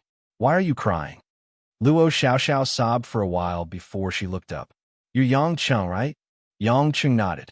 "You still remember me? I said I wanted to be your girlfriend." "Of course I remember you. Why didn't you answer my call?" Luo Xiaoxiao asked pitifully. Yangcheng smiled bitterly. "I told you I'm married, but you wouldn't believe me. You're still young. Don't get involved in this mess. Can't you just live your life?" Luo Xiaoxiao let go of Yangcheng and wiped her tears. She pouted. "Are all men so hypocritical?" "Hypocritical? Why would you say that?" Yangcheng asked. Luo Xiaoxiao looked at the lake. "Just now, I saw a guy from my school on a date with a girl from my class.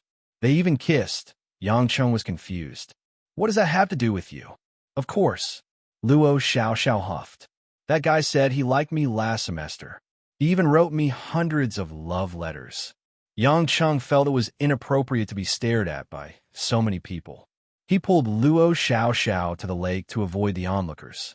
Fortunately, the traffic police wouldn't come if they stopped at this section of the road. They could settle the matter quietly.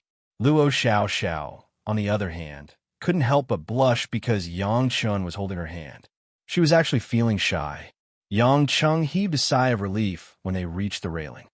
"You rushed over and crashed into my car just because you saw that guy kissing another girl?" Luo Xiaoxiao nodded. "You're so annoying. He said he liked me and pursued me for so long. Now he's with another girl from my class. You like that guy?" Luo Xiaoxiao shook her head. "I don't. That's why I didn't ask him to be my boyfriend." "Then why are you crying?" "Because he's too insincere. If he wants to pursue me, he should show some sincerity. And he's with another girl behind my back. It hurts my pride." I was planning to give him a chance if he wrote 1,000 love letters. Luo Xiao said pitifully. 1,000 love letters? Yang Cheng was on the verge of breaking down. He suddenly realized that there were times when he couldn't handle it. Ms. Luo, if you want to be sad, continue to be sad. If you want to cry, continue to cry. I have to go back for dinner. My wife is waiting for me. Goodbye. Oh no, never again. Yang Cheng waved his hand and tried to escape. Luo Xiao grabbed Yang Cheng's sleeve tightly. You're not allowed to leave. You're going to leave me again. I won't be able to see you again. I have nothing to do with you. Why do you have to see me? You've already seen my butt. I won't accept another guy. Because of you. You can't abandon me. Luo Xiao said righteously. Yang Cheng quickly turned around and covered the girl's mouth. Be gentle. Do you want the whole world to know that your butt was squeezed on my face? Luo Xiao mumbled a few times. When Yang Cheng released his hand, she stuck out her tongue shyly. Anyway, when you marry me in the future, we'll be husband and wife. Chapter 1057. Yang Cheng's brain was not responding to his commands. He was not afraid of ruthless women, but he was afraid of coquettish women. What was scarier about Luo Xiao was that she was not faking it. He could tell that this was her personality. Any other man would have fallen for her. She was a pure, soft little girl with an angel's face and a devilish body. He would have liked her before he got married. But now he could not stand her. Huilin had almost made his intestines twist into a knot. Now that Luo Xiao was here, he might as well break his heart. Stop fooling around. I'm really leaving. If I don't go back, my wife will call me. Yang Cheng pulled Luo Xiao away forcefully. She clung onto Yang Cheng like an octopus. But Luo Xiao was not as strong as Yang Cheng. She was pushed away. Seeing that Yang Cheng was really going to leave, Luo Xiao stomped her feet angrily. Yang Cheng, if you leave me behind, I'll kill myself. Yang Cheng ignored her. He took out his car keys and jogged back to his car. But after running a few steps, he suddenly heard a splash coming from the lake behind him. Following that, a few passers-by who were walking by the lake screamed in fear. Yang Cheng turned around in shock. There was a huge splash in the lake. Luo Xiao had jumped into the lake. In ancient times, women would first cry, then throw a tantrum, then threaten to hang themselves. Now, Luo Xiao's first move was to jump into the lake. Yang Cheng's first reaction was that this woman had an impressive acquired internal strength. Did she think it did not know? Would jumping into the lake be a suicide mission? But then, amidst the screams of the passers-by, Yang Cheng realized that something was wrong. Luo Xiao did not seem to know how to swim. At first, there were still splashes on the surface of the lake. But soon, there were only a few splashes. Only Luo Xiao's palm could be vaguely seen. Young man, what are you staring at? That girl is your girlfriend, right? Hurry up and save her. An old man shouted. There were already a few passers-by who noticed the situation. Some of them took off their jackets and planned to jump down to save him. But when they heard the old man's words, they all glared at Yang Cheng. When a couple quarreled, the girl even jumped into the lake. If it wasn't you, the guy, who else could save her? Yang Cheng cursed in his heart. A woman who knew internal energy couldn't even swim. Although he felt it was strange, he couldn't just watch her die, especially under the watchful eyes of so many people. Thus, he quickly got up and jumped into the lake. Luo Xiao could no longer see the girl at the bottom of the lake. Yang Cheng dove deeper into the lake. He sensed for a moment in the dark water before grabbing the outstretched wrist.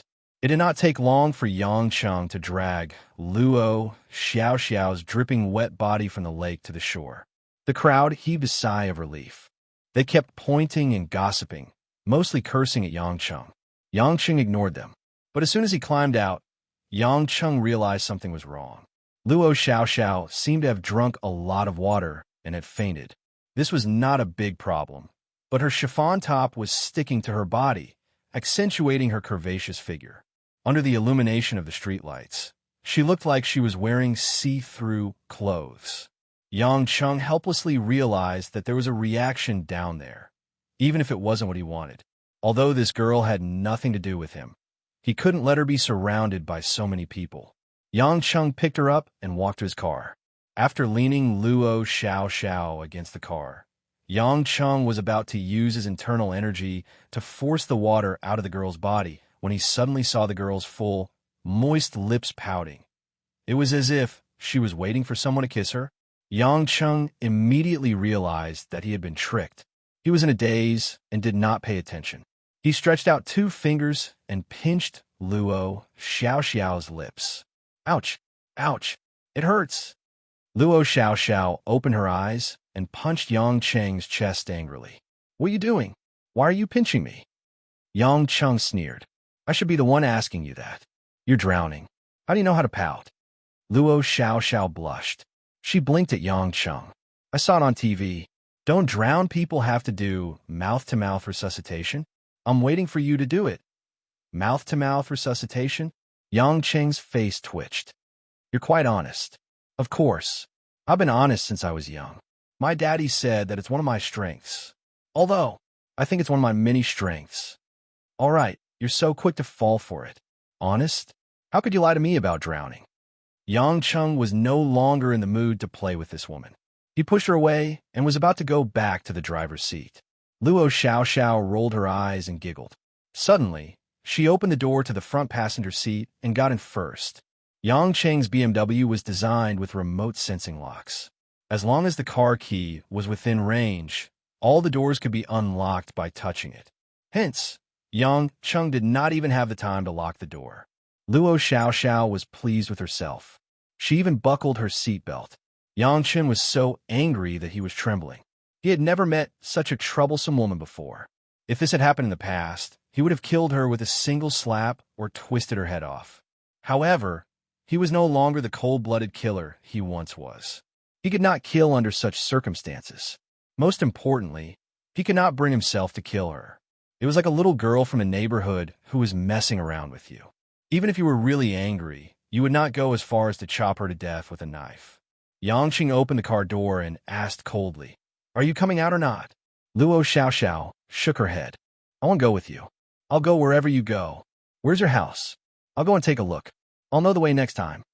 Yang Chun rubbed his forehead as if he had a headache. Looking at the sky, he guessed that dinner was probably ready and waiting for him at home. He was afraid that it would be troublesome. Yang Chung did not want Lin Ruashi to wait and misunderstand. Hence, he took out his phone and wanted to call home. However, the moment he switched on his phone, Yang Chung wanted to jump into the lake. His phone was flooded. What the F***CK? What the hell is going on? Yang Chung felt that he was in deep shit today.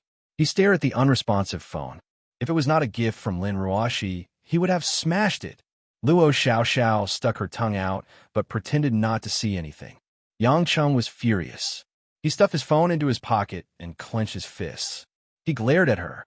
"I'll count to 3. If you don't come out by yourself, I'll throw you back into the lake." Both of them were still wet, but Yang Chung did not care about such trifles. Besides, the cold did not affect them. He could not care less. Luo Xiao pouted when she saw the terror on Yang Cheng's face. She cried out pitifully, "Everyone, come and see. This man doesn't want me and wants to hit me. He's going to throw me into the lake." A group of people had been watching the commotion from afar. When they heard Luo Xiao's screams, they immediately gathered around. Yang Cheng finally understood the saying, "Women and villains are the hardest to take care of." He had the strength, but he could not use it. What else could he do but punch a cotton ball? Was he going to drag this woman out in front of everyone at all costs? Could it be that no one wanted a girl as beautiful as a flower and as beautiful as jade? Would she have to chase you down on the streets and cling to you? They were clearly related. Yang Chung did not know how to deal with this woman. After some thought, he decided that it was more important to inform his family first. He did not want Lin Ruashi to get angry at him again. Yang Chun looked around and found a young man closest to him. Smiling, he said, "Brother, can I borrow your phone for a while?" That man looked at Yang Chun from head to toe and sourly said, "I say, bro, I see that you drive a BMW. At least have some manners. Don't mistreat a girl like this. This lady is pretty enough. You should treat her better. Why would you need a phone at a time like this?" Are you going to call the police to solve a civil dispute? Yang Chung wanted to bang his head against the wall and die. What kind of logic was that? That's not what I meant. I want to call my wife. She's what? You have a wife. You're married. Why are you tormenting this girl? That's right. But Yang Chun didn't know how to explain himself. This was a huge misunderstanding. Chapter 1058. A group of people immediately looked at him with disgust, especially the women. It was as if they had seen their father's murderer. An old lady immediately reprimanded him. No wonder public morals are getting worse. How dare a man like you say that you're having an affair in front of everyone? Do you really think you're so great just because you're rich? Yang Chung did not know whether to laugh or cry. He was having an affair, but at least it was not with Luo Xiao. A few of the young men's eyes lit up. They felt that this was the perfect opportunity for the hero to save the girl. Miss, I may be poor, but I have my dreams, and I will definitely be loyal to my girlfriend. Believe me, in less than 3 years, I will definitely enter the world's top 500 companies, at least as a security guard. Why don't you just come with me? Pretty lady, are you cold? How about I treat you to some hot cake? The young men fought to look at Luo Xiao with longing eyes. Yang Chung could not help but laugh. Fine. It seemed that no one was willing to lend him his phone. Yang Chung looked back at Luo Xiao, who was on the verge of tears and acting like a resentful woman. He could only smile bitterly. Shaking his head, Yang Chung could not care less about these people. He ran back to his car, started it, and drove away. Watching the BMW X6 drive away, the group of young men cursed as if they were prepared for it. Tisk. Even a cake can't compare to a BMW? I knew I shouldn't have believed in love. Brothers, let's disperse. At the same time, as soon as the car left, Luo Xiao, who had been tearful just a moment ago, suddenly became cheerful and hummed a lively pop song. Keep walking in the rain. A jewel should shine. Everyone should have dreams. Yang Chung glanced at the smug Luo Xiao. This girl's singing was better than Lin Ruoshi's. Then again, there were probably not many girls who could sing worse than Lin Ruoshi. He sighed dejectedly. All right, stop laughing. I admit defeat this time. Luo Xiao stopped singing and said with a smile, You're finally willing to admit defeat? If I don't teach you a lesson, you'll think that I'm a pushover. I'm honest, but I'm not stupid. Who asked you to lie to me? I cried in my bed a few times. You bullied me and lied to me. You saw how many guys flirted with me just now, but I'm not interested in them. Then why did you like me? Feelings? Dawn. That's right. It's just like how you guys like a football team and a football star. No matter if it's a low tide or a high tide, I'll always like it. There's no reason to like it. Yang Chen looked at the serious Luo Xiao and teased. Isn't it because you're but as pressing against my face?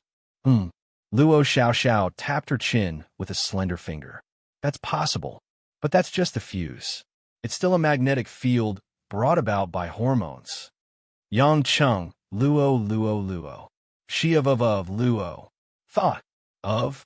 Luo Yang Chun found an empty parking space and parked his car. He looked at the time. He would definitely be late if he went back, so he might as well solve Luo Xiao's problem.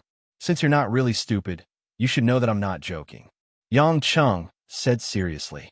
Since you're not really Miss Idiot, then you should understand that I'm not joking, Yang Chun said solemnly. Luo Xiao pouted. I'm not joking. I'm still a virgin. Yang Cheng's expression froze. What does that have to do with you being a virgin? I was a virgin a decade ago, too. What I mean is, I really have a family background, and I'm really not suitable for you. Since I haven't hated you yet, why don't we cut off the previous part and be normal friends? What do you think? Yang Cheng did not expect to be rid of her completely. He wanted to deal with her for the day. Luo Xiao said, Didn't you say you have other lovers? Yang Cheng was speechless. Are you saying you want to be my lover? That's not it, Luo Xiao said. Since you're not a devoted person, why don't you let me be your wife and your wife be your lover? Yang Cheng was about to yell at her when Luo Xiao cut him off. It's not that I want to bully your wife. It's because if I'm the mistress, my father will beat you to death. Looking at Luo Xiao's serious expression, Yang Chun almost fainted. After carefully analyzing the situation, he yelled, "I don't want to be in a relationship with you at all. Why do you have to stick to me?" The sudden rise in his voice caused the echoes in the car to become even more intense. Luo Xiaoxiao widened her round, watery eyes. She stared at Yang Chung, who looked like he was about to lose his mind. She stood there in a daze. Gradually, Luo Xiaoxiao's eyes became moist and red. "I'm sorry." Yang Chung touched his face. "I didn't mean to scold you or be mean to you. I know." Luo Xiaoxiao pouted. "You just don't like me." Yang Chung was stunned. He pursed his lips, not knowing what to say. Luo Xiaoxiao sniffed and said pitifully, "This is the first time in my life that I've fallen in love with a boy seriously. I just want you to like me too. Don't hate me. Is it really that hard?" Yang Cheng's heart ached. A sense of guilt welled up in him. She was still an inexperienced girl. Perhaps what she did to him and said those careless words was just a fantasy. She didn't really want to do anything. Yang Chung hesitated for a moment. Then, he reached out and touched Luo Xiaoxiao's hair. Luo Xiaoxiao raised her head in bewilderment. Suddenly, she realized that the water on her clothes and hair was evaporating rapidly. Her body was drying up. Yang Chung had used some heaven and earth energy to remove the water molecules from their clothes. For Yang Chung, who had mastered Kuei water, ordinary water was easy to control. "Wow, you're amazing." Luo Xiaoxiao blinked. "You can control water elemental energy so precisely. Are you at the tribulation stage?" Yang Cheng's heart skipped a beat. "You? Who are you?" Luo Xiaoxiao seemed to realize that she had misspoken. She quickly covered her mouth and opened the car door. Then, she unbuckled her seatbelt and ran out of the car. Before Yang Chung could ask anything, Luo Xiaoxiao slammed the door shut and ran out of the parking lot. Yang Chung was stunned. He looked at the girl in the dark and laughed at himself. "If I knew you were so easy to get rid of, I wouldn't have wasted so much effort." No matter what, Luo Xiaoxiao had been scared away by him.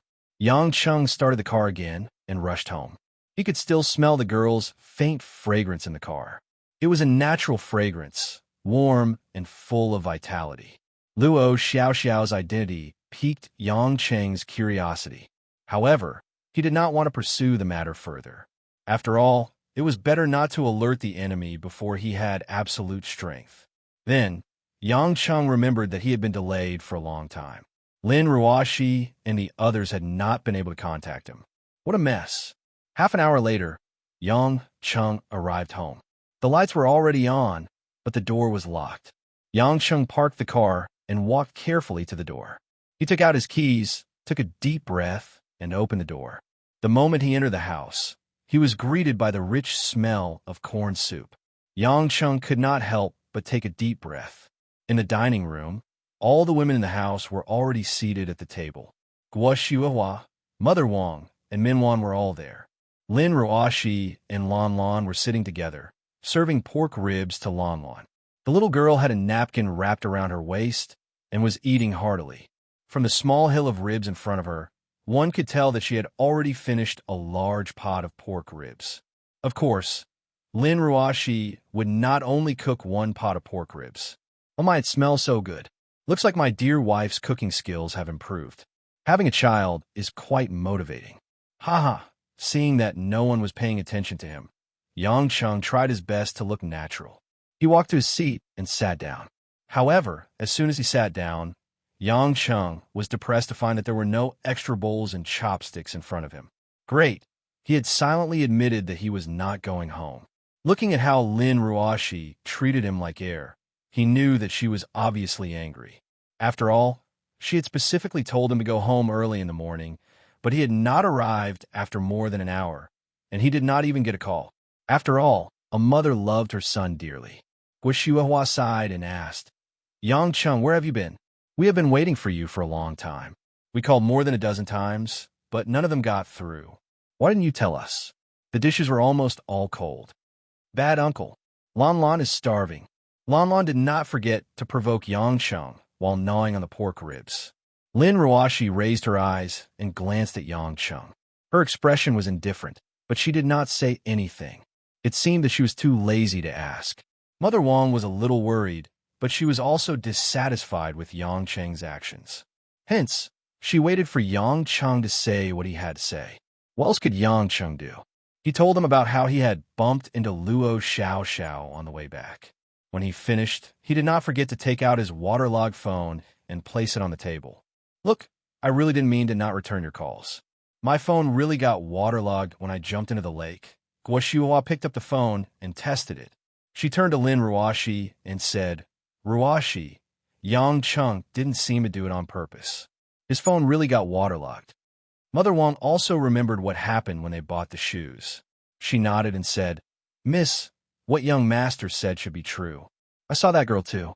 She was quite clingy. Maybe it's just a coincidence that we met today. Lin Ruoxi put down her chopsticks and asked calmly, I believe it's true, but what I want to know is, why did she say she liked you the first time she met you? Needless to say, this question made Yang Chen speechless. She hit the nail on the head. How was Yang Cheng going to answer? Was he going to say it was because his face was stuck to her, but wasn't that a suicidal answer? It's mainly because Yang Cheng looked to Mother Wang for help, but Mother Wang could not bring herself to say it. After all, she was also embarrassed. I finally understand. Lin Ruoxi said calmly, Our family has a heartthrob. She fell in love with you the first time she met you.